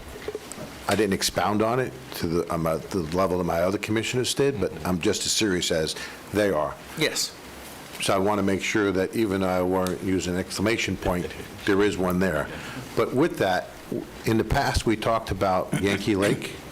Yankee Lake has a highway right next to it, and so I'd like to understand the pros and cons of that location that's got a major road and this location. I think there is pros and cons to both. For soccer? I'm talking for whatever we're doing here. So that's soccer. That's correct. So again, District 5, just want to weigh in. Well, we're all countywide, so my point is, That's in just the let me workbook. finish out. I understand that. I'd like to understand what the pros and cons of the two locations. There's both environmental issues, there's stormwater issues, there's traffic issues. So the land that's available, as the commissioner spoke about, we need to be looking at, are we putting our assets in the right location? What are the threats? What's the liability? And what's the gain? And does the gain and the threats, and how does that cross each other? And we need to be looking at all of that, not just, this location, but the surrounding locations as well. Okay. I really do want to let the TDC members weigh in before we reiterate anything we've already said. No, I got no If that's okay? Go ahead. No, it's fine. Well, I promise, ahead. everyone will get an opportunity. Some of them might be chomping at the bit. No, I'm good. Commissioner Reese, and then we'll work our way around the table if you all are okay with that. Do you have anything you'd like to add? If you would, just pull your microphone up a little bit. I always have a problem with microphones. Don't move. I'm too short. Oh, there you go. Can you hear me now? Yes, ma'am. This has been such a great opportunity for me. This is my first workshop with the county board, and you guys are really smart. She seems surprised. It's because I know you all personally. I've just never heard you in this mode before. Most people are. Okay, I've been a resident here a very long time, and most of you who know me know that I'm sports-minded from day one because, raising 3 sons and 3 grandsons, and I've been on the Babe Ruth baseball board for the state for many, many years and still am. So baseball, yeah, it's my first love, but I love all sports. And the fact that Seminole County can be a leader in what we're doing with sports is just so exciting for me. To hear all of you put your 2 cents in about the plans that the group has, and I love working with this group. You do have a wonderful set of employees here that I hope will stay for a long time, Guy, because he left and came back. So, but I just think you are forward thinking and you are thinking out of the box, and I definitely like the parking garage. Couple of reasons. Altamont did that at the mall, the parking garage. But even Lake Nona, they have gorgeous parking garages. You can't even tell they're a parking garage. And even at Orlando Health next to Jewett, they put a runner on the side of the parking garage. So I think you have to not take up property with parking. You just can't. Not with, and I agree totally, expanding what they're asking for so we don't have to go to Orange County for our graduations and those special events. So thank you for all of your input. I was really glad to hear and learn so much today. Thank you.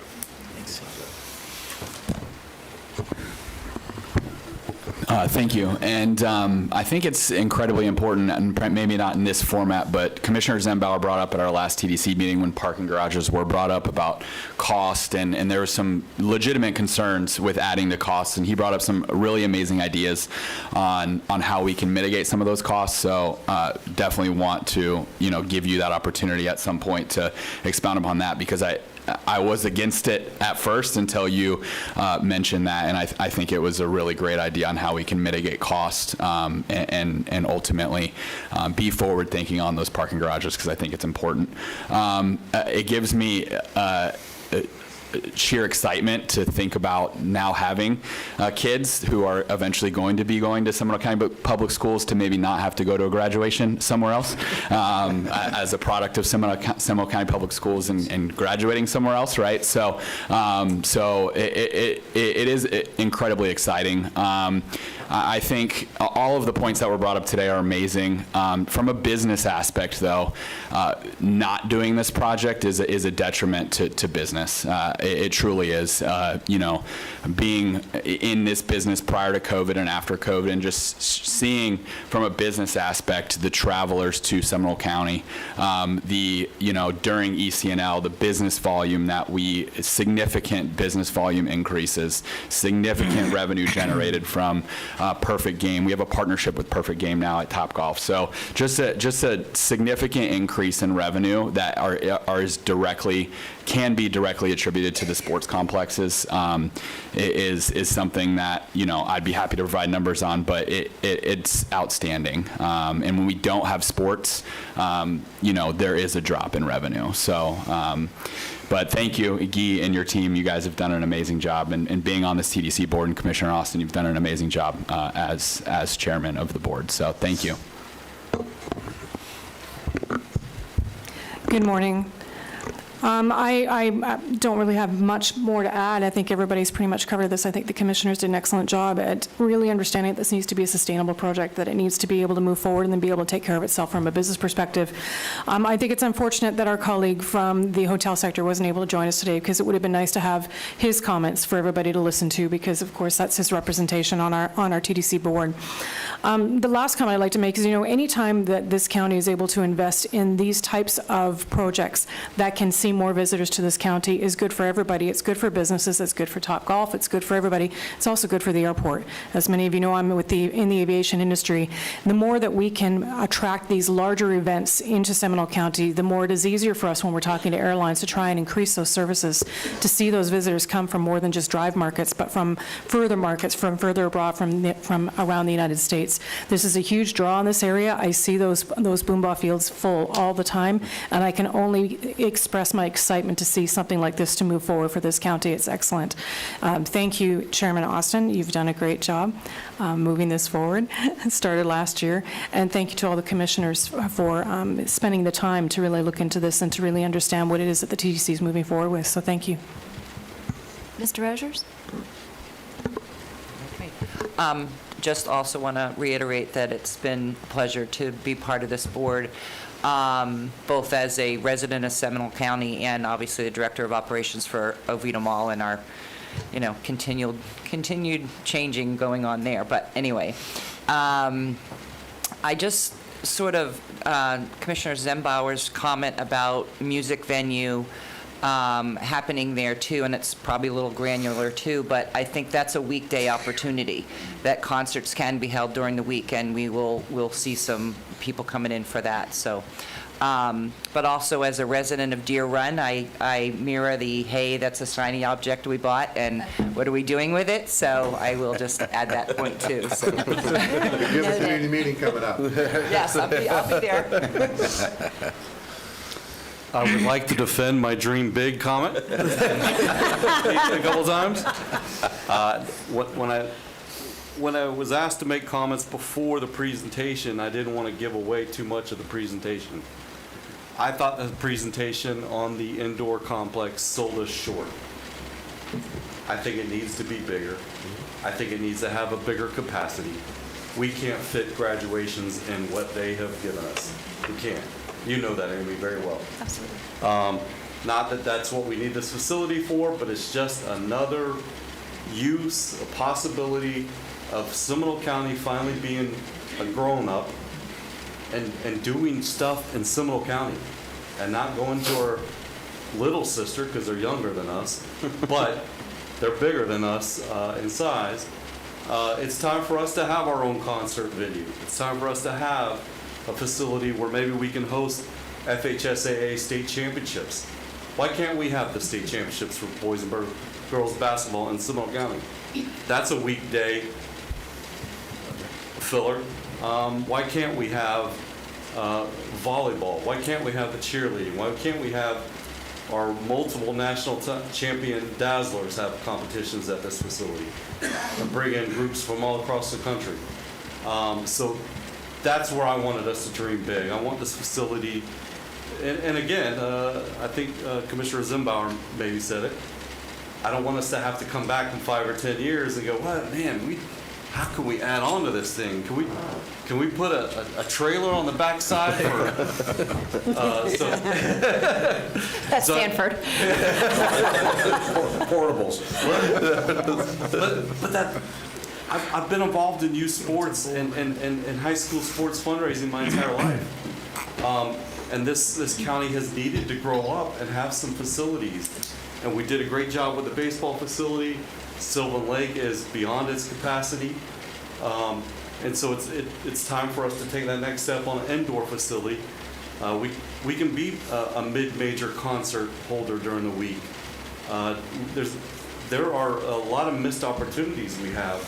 We have small venues in Sanford that are now capturing some really great performances, but they could be even bigger if we had the facility. But we don't have it. That's all. Thank you. Thank you. I'm going to go to Commissioner Zembauer, and then I'm going to open it up to the public. If there's anyone here that would like to address the board on these topics, I did not mention, but we have a yellow form. You can fill it out later. If there's anyone here who would like to speak, if you wanted to make your way over to this podium after Commissioner Zembauer's comments. Thank you, Madam Chair. I just wanted to note that from CFHLA, we have Robert Cruz in the audience today. I don't know if he desires to speak at all on behalf of the hoteliers. I'm not going to speak on behalf of the hoteliers, but I can tell you that I have interacted with them.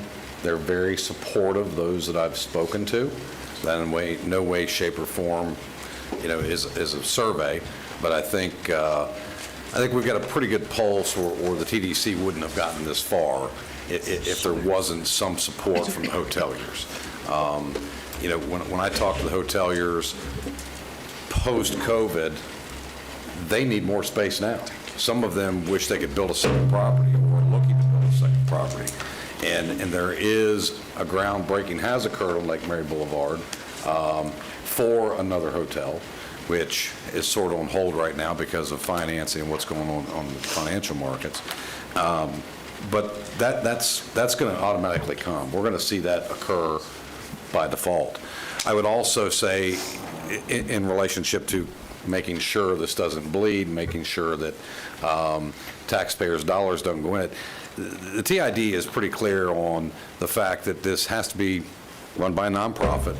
That's the governing body. Secondary to that, it has to be supported. And finally, it cannot use taxpayers' dollars to fund.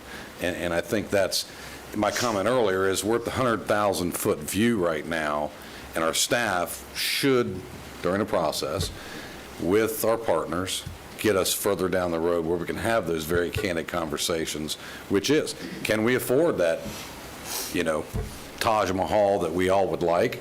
I think that all has to be vetted out, and I think we're in the early process of that. So, thank you, Madam Chair. Commissioner Constantine? Thank you very much.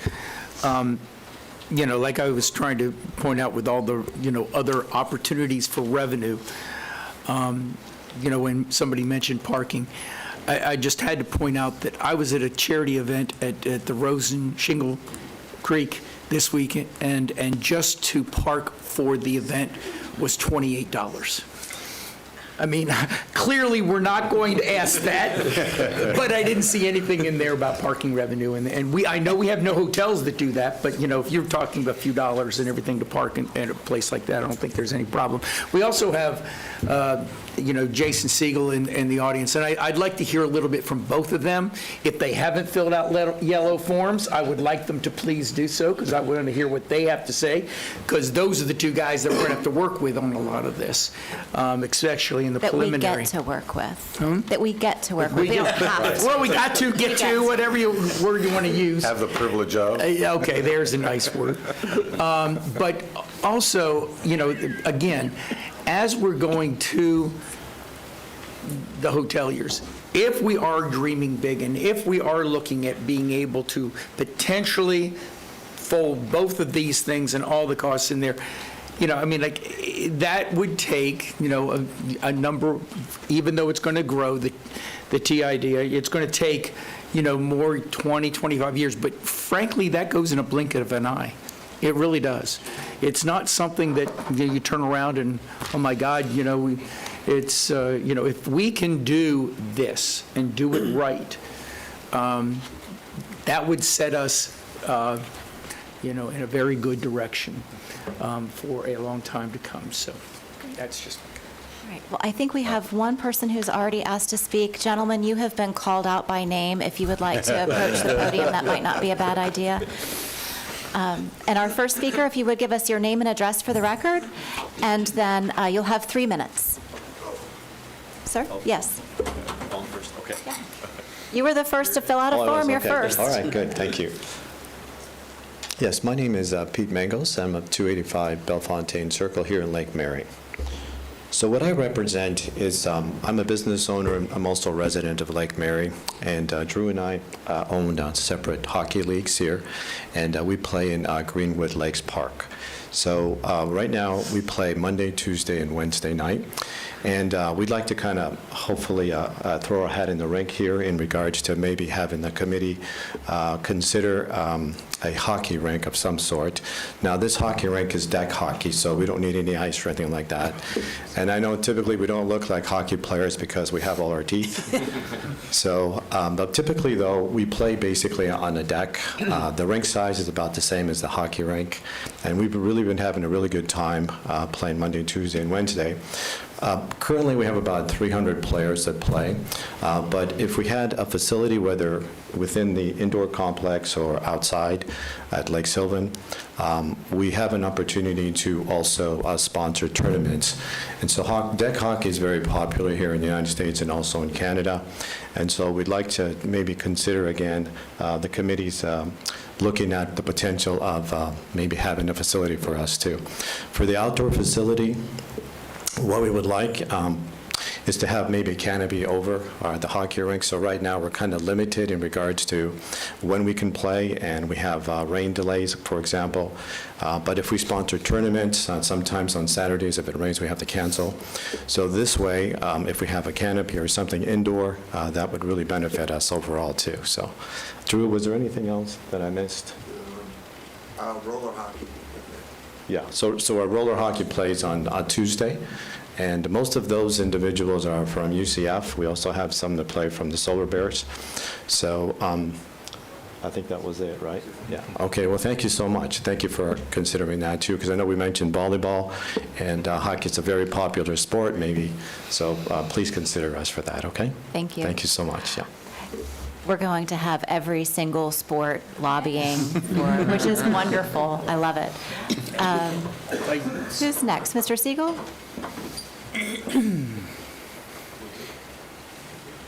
Good morning.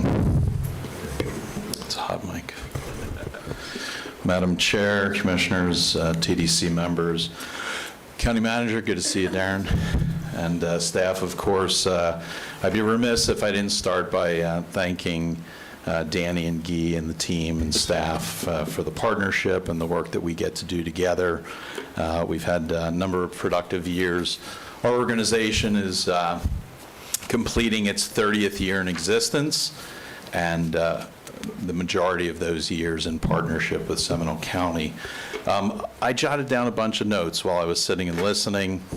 I wanted to share a couple of snippets. My son is 14 years old. Ryder plays AAU basketball. We were at the Big House in Lake County Friday night from 8:50 to 10:15 at night. We were there all day on Saturday, and then again on Sunday. They charged $50 per person for a weekend pass and $20 a day. The parking lot was full, backed up into the street, down at least a mile. The lines at the merchandise stands all day long, a robust, and definitely they don't have the capacity or the elasticity to handle what we're seeing coming into this marketplace. So just an observation to share. Having spoken to, and I'm glad you mentioned it, Patrick, a recent conversation with the FHSAA, our partners at the NCAA, our regional basketball and volleyball partners, and of course you mentioned a lot of other sports, whether it be travel club or residential. They are ready and waiting to discuss future opportunities, expansion, new builds. There is no doubt about that. Another thing that I'd love to share with you as well, that's a point that we found is well taken, the lessening of the burden on Seminole County families who must otherwise travel to other communities to play travel sports will be reduced. So that is certainly a benefit, because those families are now going to Lake County and paying $50 a weekend to go, and certainly taking their dollars with them to eat throughout the day as they watch their kids play. And then lastly, I just wanted to share with you, and we're one of many agencies in this community that book sporting events, but our current roster right now of events, just to give you a sense of the activity that's going on in Central Florida right now, from April 21st to May 28th, so a 5-week snippet, the Horizon Conference League Golf from April 22nd to 25, FHSAA Tennis right here from April 24th to 28th, A10 Conference Tennis Golf Championships, USA Gymnastics the first week of May, a head coaches conference the second week of May, NCAA D3 Golf May 7 to 12, CrossFit May 18 to 21, Champions Cup Soccer May 19 to 21, NCAA D1, D2, and D3 men's and women's tennis May 17th to May 30th, and LPGA Epson Golf from May 26th to 28th. 9 of those 10 events in that 5-week period are amateur sporting events. There is more interest, more opportunity. We have 2 of the least expensive airports to fly into. Event organizers love coming to Orlando, the greater Orlando communities. I think that there is some tremendous upside. You all have a lot of difficult decisions to make, but we have incredible leadership in Seminole County, and we couldn't have 5 better commissioners to have at the helm with Darren and the team and Tricia. We're appreciative to be part of it, but know that you're right. Think big. There are some wonderful opportunities that lay ahead. Thank you very much. Mr. Ogrusa.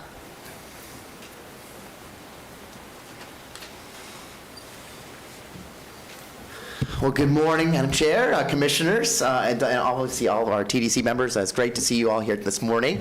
I wasn't prepared to speak this morning, but I certainly can.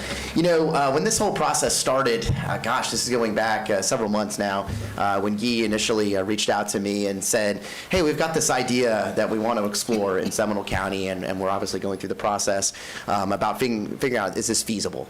And I knew nothing about TID. I had no idea about it. Obviously, in the state of Florida, there's only one other location that has a TID right now, and of course it was going, at that moment, it was still going through a lawsuit. So everyone was kind of cautious about that conversation.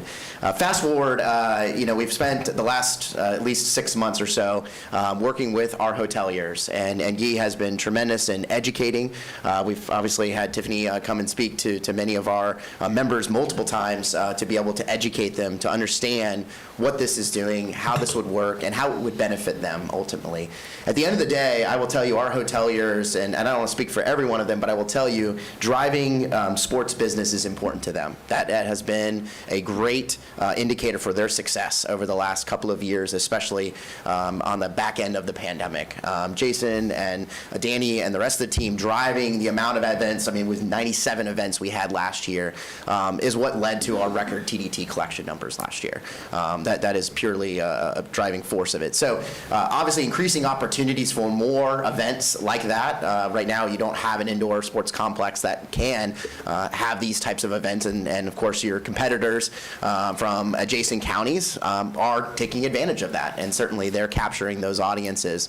And I will tell you that other communities just adjacent are looking at other opportunities like this. So the competition is fierce, it's out there, but I think that there's plenty to go around, and I think this could be a great new addition to Seminole County and a great new addition to our portfolio of opportunities for new business leads, groups, and of course all sorts of sports opportunities. So I know there's obviously going to be conversations about other things that this building could be used for, and I think those are just obviously ancillary benefits to the county and of course to the local residents here. You know, I think, and I may have missed the initial slide, but obviously from ADR perspective, there's still room to grow here in Seminole County, a little bit behind, I think, the adjacent counties. So while this, you know, fee would be added on, it's a fee that would be passed on to the guests staying there. So at the end of the day, and obviously from a planning purposes, hotels just have to plan that accordingly based on overall rooms, not based on occupancy, which is obviously what the lawsuit was geared towards. So my last request I would say to each of you is when you talk about threshold, and Commissioner Constantine, you brought up that number, whatever that is, 60, 75%, whatever threshold you do, I would caution you to say don't go too high on that threshold, because then you put yourself in a position that may be challenging. I think, with the amount of hotels here, I think there's growing support for this, and I think just don't put yourself in a position where you have to go out there and gain too much of them. I think there's enough of the larger properties that are behind this and would support this, and I think others will follow suit. So I would just, caution you on that. I think 60 is a fair number. I think that's what Guy and I have kind of shared and talked through. I think that's a reasonable number to kind of look at, that 60% threshold, based on the room size count that we've determined initially. So with that, I'm here as a resource to each of you. Thank you again for the discussion here, and I'm certainly looking forward to the future. Thank you. Robert. Thank you, Thank you so much. Anyone else? Mr. Esser?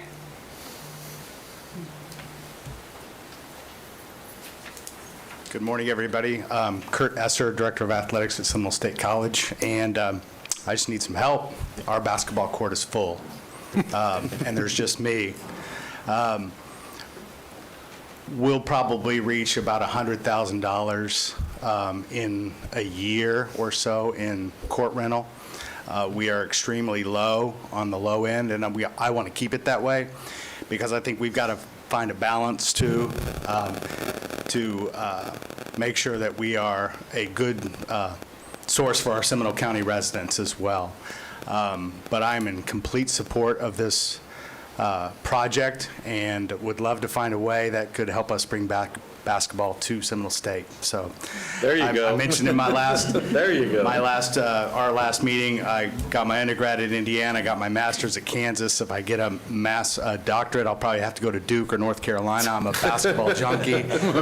I'm 100% any committees, any planning. I helped renovate the pit in Albuquerque, New Mexico when we went through those. And I'll say one last thing is the biggest mistake we made at Seminole State is not building it big enough. So Agreed. Thank you. I'll own that one. I voted, don't make it too big. We can't afford it. That was me. I'm sorry. I think the love of sports and health and wellness in this community are completely intertwined, and I believe that the economic development opportunities that we have through this are unbelievable, and striking that balance is going to be critical for all of us. I've kept my little basketball gene quiet for a little while because I am 5'4", but my dad was a high school basketball coach. My brother played college ball, and my birth announcement was on the front page of the sports section of the Sun Sentinel. I was born while my dad was coaching a game, and of course he couldn't get there. So my mom was a basketball widow. But this is an unbelievable opportunity for this community. And what I'm hearing is, obviously, I believe our team has direction. I think the consensus is pretty clear. But what I'm hearing is that we have opportunities to help our hoteliers, help our airport, help our current residents, certainly our school system, our cities. It's sounding more and more like a win-win-win-win-win all the way around the table. So anything that you all need from any of us in terms of moving forward, I think you have 5 cheerleaders, it sounds like. So my daughter was a cheerleader, competitive cheerleading. I was not a cheerleader. I just want to thank you all and know that we are in this together, and it's going to be a great team effort. And we're excited, I think, all of us. All right. Anything else from any of the other board members? All right. Well, let's do this. Let's take a 10-minute break. Let's come back and finish our consent agenda here, and we'll ask if the clerk of the court wants to join us around the table. We can do that. So we'll reconvene at 11:20. Right? Thank you all so much.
I'd like to reconvene this morning's Seminole County Board of County Commissioners meeting.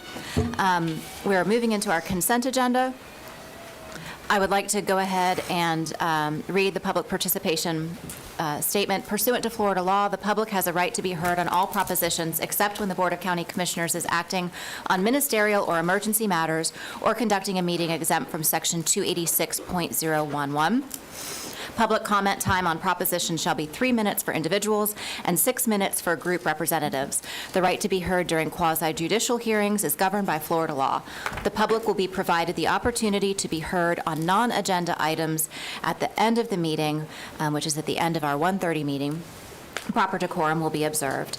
In accordance with the operating policies and procedures of the Seminole County Board of County Commissioners, Section 2.175, Public Participation Before the Board, comments shall be limited to the subject matter being considered by the Board. All public comments shall avoid personal attacks, abusive language, and redundancy. Disrespectful, rude, irrelevant, or slanderous remarks or disruptive behavior may subject the individual to removal from the board chambers. The chairman may curtail repetitious comments. Do we have any changes to the agenda, any modifications? Yes, Madam Chairman, Commissioners. Oops. Get used to this mic here. There's just one item under my consent agenda, the county manager's consent agenda, item number 16, that I would like to pull off, and reevaluating that, we'll bring that back. There is a couple other changes to the whole agenda, if you want me just to talk about those now, or, okay. Under the Constitutional's consent agenda, Mr. Malloy, on item number 17, I know that a few of you had questions on that. He's prepared to talk about that, if you wanted to pull that one for discussion as well. And then item number 23, the future agenda items, I have spoken with Commissioner Zimbauer, and we are going to go ahead and pull that one. As you all know, with my realignment, I call of the organization, I am bringing on a director of strategic initiatives. One of the, I guess, opportunities that she is actually going to be looking at is our sustainability plan. And so I've already sent it to her before she's even started. She's reviewing that now. And so we're planning to bring that back for a presentation in front of the board in a couple of months. So. Fantastic. That's great. I neglected to note, if there is a member of the public here who would like to speak on the consent agenda, the yellow form is in the lobby, which you can fill out if you would like to just submit your comments for the record. There's the green form, and you can give them to Ms. Beach over in the corner. Thank you. All right. The consent agenda, Commissioners, items number 3 through 16 is the county manager's consent. Madam Chair? Yes. I'll make a motion to approve items 3 through 15 on the consent agenda. Second. There's a motion and a second. Any discussion? All those in favor say aye. Aye. Any opposed? Motion passes unanimously. Constitutional officers consent agenda items number 17 and 18. Are there questions? Madam Chair, I have a couple of questions for item number 17, if I may. Okay, Commissioner Delary? Thank you. I know I met with the clerk, and we went over a couple items, but have not yet seen any supporting documentation. If it happened to come in before the meeting, I have not seen it, and because I'm trying to see if there's any decreases in the adjustments and also vacancies. And more importantly, I want to make sure that our staff has reviewed it, and I wanted to ask our staff if they've been able to review it and try to address those questions, either with the clerk or the county manager. Sure. Darren contacted me last week. We did send him some information Monday about the Evergreen study. That was the same study we joined the county with. I know Jenny, I'll go ahead and have her come over here and share the spreadsheet. But it's a fairly simple issue. We joined the county last year. When we submitted our budget, those adjustments were not in place at the time, so this is a mid-year adjustment to make that happen. As far as vacancies, there's only one vacancy in the comptroller office right now. We're also down. The county was nice enough to help with 2 temporary employees who are since gone, so we're doing more with less there. And the other departments are fully staffed, but the real issue is the same thing we're all struggling with. We're trying to attract people to do finance and important issues at $17 an hour starting pay. And we get applications that the $35,000 starting salary is not all that attractive, and it's a huge challenge. These are The study showed that there were some imbalances, sometimes as over 10%. We've tried to make adjustments to be competitive. We're still struggling with that, and this is just the help with the funding to try to make us be able to attract people and retain people for the important task associated with the comptroller office. And do you have anything to share as far as, can you explain the Sure. spreadsheet there? Sure, for the record. This Good morning. is Jenny Spencer. Good morning, Commissioners. Jenny Spencer. So what we did, we submitted our budget on April 29th last year, and at the time of submission, we indicated in the transmittal letter that we were undergoing a salary study, and there could be adjustments. But we said if there were any adjustments, it would be done at mid-year. So what we did is we adopted some recommendations made by the consultant. The study was finalized, I believe, in July. We made some adjustments in August.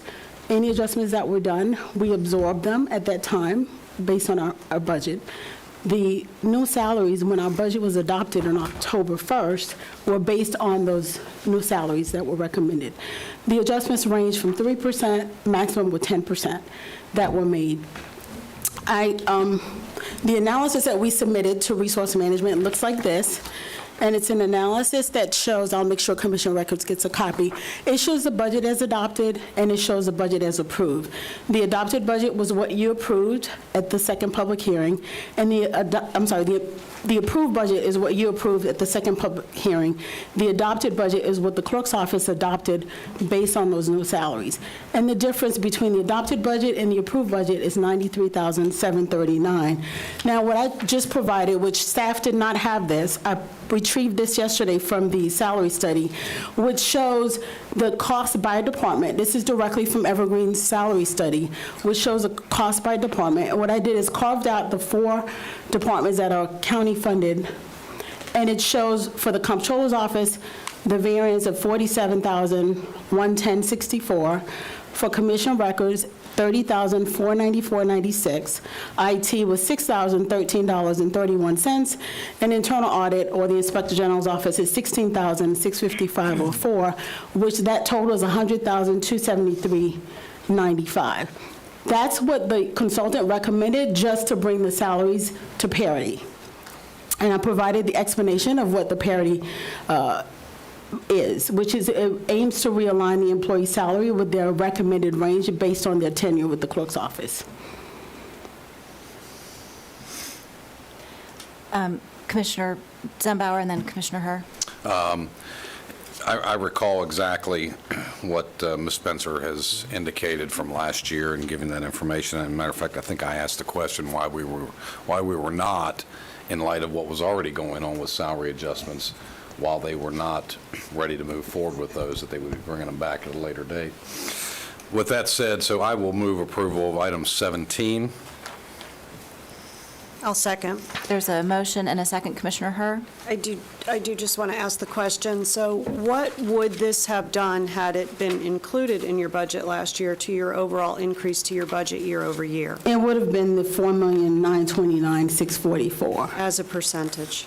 As a percentage, I didn't do the math, whatever the 93,000 is over the 4,835,905, that was approved. So if I recall correctly, the budget last year was in excess of the annual increase of revenue taken in by the county.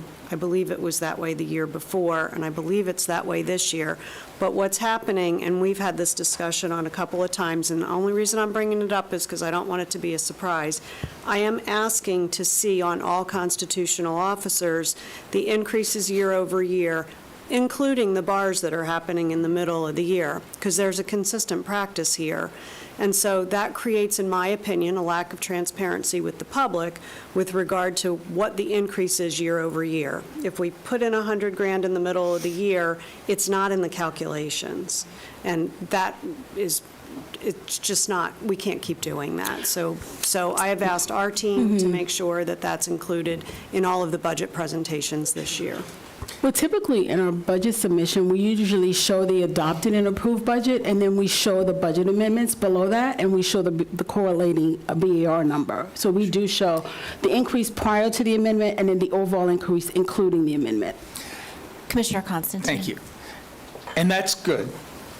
But to say a here, The fact of the matter is that, and I said this last year, and I'll repeat it again, it is non-sustainable for the constitutionals to continue to ask for more than the overall percentage increase, and therefore, we're going to have to reduce our budget, and we have to continue to tighten our budget while they continue to increase. And I'm not saying that they're not doing it in a very,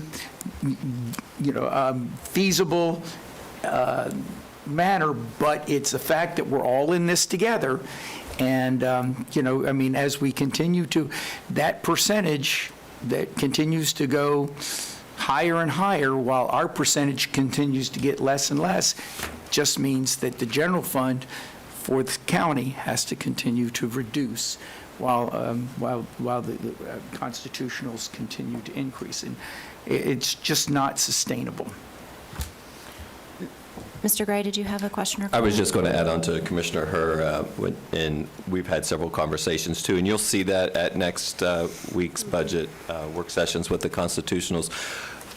We've got compare apples to apples versus apples to oranges, so we will show what the approved versus the adopted budgets have been year over year, so you can compare the years. Okay. Madam Chair, can you please address my question, Mr. Gray? Oh, and yours was if we have looked at this? I want to make sure that you looked at it. Yes, I haven't seen this. I want to make part. sure your staff has looked at their information and concurred with the information as well. And I could say, no, we have not looked at this, but we can if you, look at this and then provide a recommendation, but. What we provided to staff was the analysis that shows the adopted budget and then the approved budget. And then we also provided a memo justification, which was a 3-page document that was first submitted to Resource Management, and then it was shared with each commissioner. This analysis, I retrieved that from the study yesterday, so that is correct. Staff had not seen this analysis. And it was really in an effort to substantiate that what we're requesting is in line with what the consultants have recommended. Commissioners Constant, yeah. But the motion is for the 93,739, correct? That is correct. Correct. 100. Correct. No, I'm asking, he made the motion. Okay, Jenny. The I'm request is asking for him. Motion was approve item 17 as written. As written. Okay, so we're still under discussion with a motion and a second. Commissioner Herr. I just want to point out, I believe the fact of the matter is that this is already your run rate. These salaries were put into place. You're at 100% occupancy of your open positions. There's no ability to use vacancy to fulfill this spending need. This is already done. Correct. There are no labs position in the Inspector General's office. There were no labs position in IT or the Comptroller's office. We had one person leave on April 14th, of which we're pursuing to replace that person. So if I could just ask for clarification on that. I'm hearing two different narratives. I'm hearing we can't hire anybody at the salary rates that we offer, but we have no vacancies. How is that? How can both be true? Well, they can both, we're struggling with both issues. When a position opens up and you're trying to get somebody in at $17 an hour, it's very difficult. We've raised these wages up to this level. It's helpful. It's helpful. But as you know, 20 is the new 15. And we all are struggling with the same problems. I've got people who have worked there for 20 years that aren't making $50,000, and we have people coming out of schools that want $50,000 starting, and it's just a big challenge. The person that did leave went to another state for Tennessee. Substantially higher salary. We face that on the courts a lot. Several people have left. Luckily, we have a good team. There's other things you can do besides salary, as you know, encourage. Give them the tools to be successful. Some of the help from the county, with working on going paperless, allowing work from home, and we're trying to do more and encourage people to keep them there as well. And we do have a great team that's very loyal. But when those vacancies do open up and you're trying to keep people there, it is becoming a bigger challenge. So my question is a little bit different than what is your vacancy rate. My question is, what are your lapsed salary dollars? Because during the time that you had someone leave and you hired the new person, you're not vacant anymore, but you weren't paying someone during this time frame. So what are your lapsed salary dollars? It would be approximately 1 month's salary of the individual who left. He was making $47,000 annually. So you've only had lapsed salary dollars from one person in your entire operation? I'm not asking about the comptroller's office. I'm asking about all of the county-funded operations. You've only had one vacancy for the county-funded operations, which includes a comptroller, commission of records, IT, and internal audit. So all of those positions except one have been filled 100% of the time? That is correct. Commission records, all 3 staff have been there. Internal audit, the 3 county-funded positions, they've been there. In fact, there's one position that was added last month that's not even factored in here. And the comptroller's office, the vacancy we have is for a accounts payable clerk. Okay. All right. I wanted to make sure we were asking the right question to get the right answer, not... Yep. Okay. All right. Any further discussion? All those in favor say aye. Aye. Any opposed? Motion passes unanimously. Thank you. Madam Chair, move approval of item 18. Second. Motion and a second. Any discussion? All those in favor say aye. Aye. Any opposed? Motion passes unanimously. Mr. Jex, moving on to item number 19, our regular agenda. Good morning, Commissioners. Item 19 is our annual mid-year adjustment. The primary purpose is to reconcile fund balances to the actual fund equities as of the end of fiscal year 22. This item was advertised on May 4th in the Orlando Sentinel pursuant to Florida statutes. In today's presentation, we'll go over the process we use to estimate and amend fund balances. We'll go over specific details of the BAR, and then we'll do a more in-depth review of the general fund balance reconciliation. Fund balances are revenues that were collected in a prior period which have not been expended. We estimated the current beginning fund balance budgets in last summer, well before fiscal year 22 was closed out. And this adjustment will reconcile specifically to figures reported in the annual comprehensive financial report for 2022. The BAR is balanced at $47.3 million. Of that, $41 million is fund balance adjustments, and that represents 2.5% of the total county budget. The biggest adjustments are listed here. Enterprise funds have a $7.6 million adjustment at 2.4%.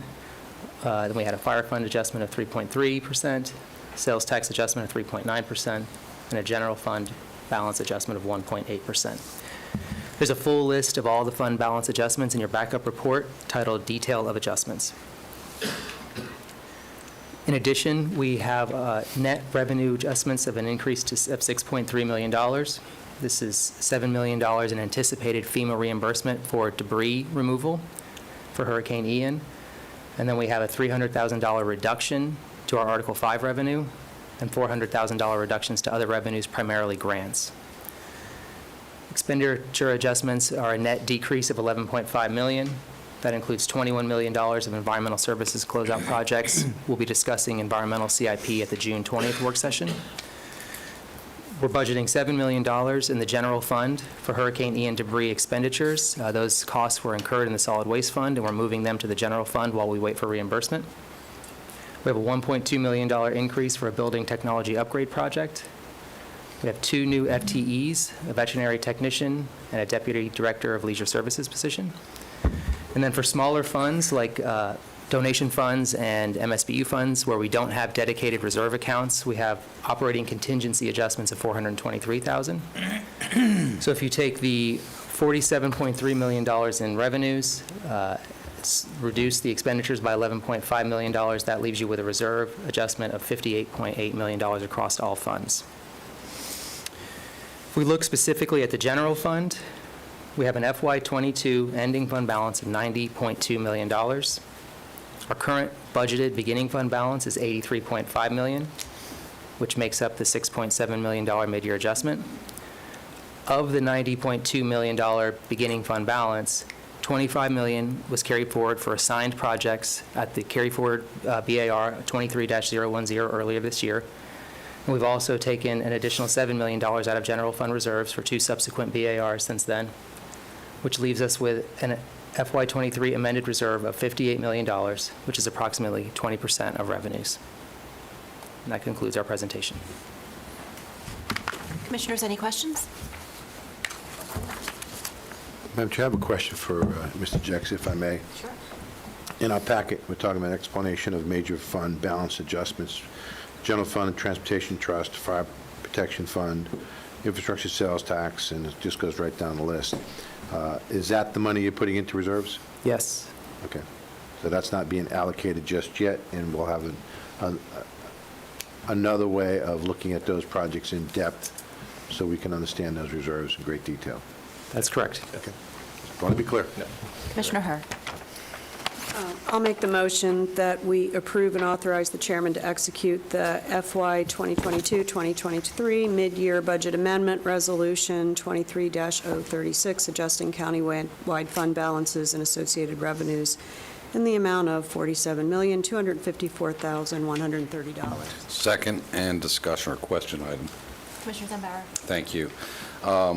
Tim, I don't expect you to answer this right now, but when you get an opportunity, if you can share with me, and I'm sure the rest of the commissioners would like to possibly know the same answer, is, the state of Florida just passed their budget, record budget of $117 billion. General reserve funds of $11 billion. I know we've had this continued dialogue about what reserves are appropriate. That $11 billion is general fund reserves. There's additional reserves that are put aside for dedicated areas in the Florida budget. But I'd just like to get an idea from your folks what your thought process is on that in comparison to what we're doing. That's all I'm at. Thank you. Sure. Any other questions? There's a motion by Commissioner Herr, second by Commissioner Zembauer. All those in favor say aye. Aye. Any opposed? Motion passes unanimously. Thank you very much. We have our county manager's update. Yes, Madam Chairman, Commissioners, just one item, and just to give you an update on the Yarborough property, and that we were very successful in submitting, successful, everybody looks, right? It's submitting the application, the Florida Forever Grant application, on April the 28th, which was a great day, by the way. Happy birthday. Thank you. So what I am going to do is come back every month to give you an update on the Yarborough property and where we are on the status of it. But just to give you a few points on it, the next step now is that their committees are going to start reviewing. Our first review, initial review, will be in a couple of weeks, the 1st of June, that they'll review to ensure that our application is complete, and then they will move that on. We'll have a more comprehensive project review in October, which they will, again, approve a list and move that forward. At some point during this, they will go out and do appraisals of the property, and they'll start their process. One of the items that we've discussed that possibly that we can help jumpstart that a little bit, meaning the county could help with that. However, again, we don't want to jeopardize the process, so we have actually contacted our state lobbyists and to look into to that for us. So we should have an answer soon on that, and I will actually bring that back to the board in an update as well. But I won't make any moves or anything until you all allow me to do that. But I plan on doing this once a month with you just to keep you in the loop. Especially the next month. We'll probably do it after they do that first review in June, so I can give you a better update, and I'm sure hopefully we'll have something from our state lobbyists in the state on if we can actually help jumpstart the process a little. Any questions? Yes. Commissioner Zembauer. Just so everybody knows, I did speak to Senator Broder in this matter, and he has assured us that he's going to be very proactive. As soon as the director assigns whoever to our application, then he will get involved and have discussions and help with any information moving forward. So at that point, once we understand where this process may or may not go, I think we need to have our staff considering what our other options are. So we understand that at some juncture, so that we understand what direction we're going and the family understands what direction we may go. So I appreciate that update. And hopefully you're going to do the same thing with the property owners and the family. Yes, actually, thank you for bringing that up. I see Lou back in the audience, and I've spoken with him a few times, and so and I haven't told you this, Lou, yet, but I plan to do a monthly briefing with you as well, so you can so the family will be updated before I bring it to the board as well. Commissioner Delory. Madam Chair, I just thank you. I was going to almost say the exact thing that Commissioner Zimba was talking about. I think it's important that we keep the property owner well-informed as well as our commission and try to dual-track this if possible, which I know we can. Yes. And looking forward to your further updates. Yes, thank you. Any other questions or comments for Mr. Gray? Oh, all right. Thank you. Thank you very much. County Attorney's report. County Attorney's Office has no briefings at this time. All right, great. For the record, I want to note that there was no public comment because there was no public comment. What's good when that aligns? Yeah, well, we had a visual and there, but I did not verbalize that, so forgive me. We will recess the County Commission meeting until 1:30. Thank you.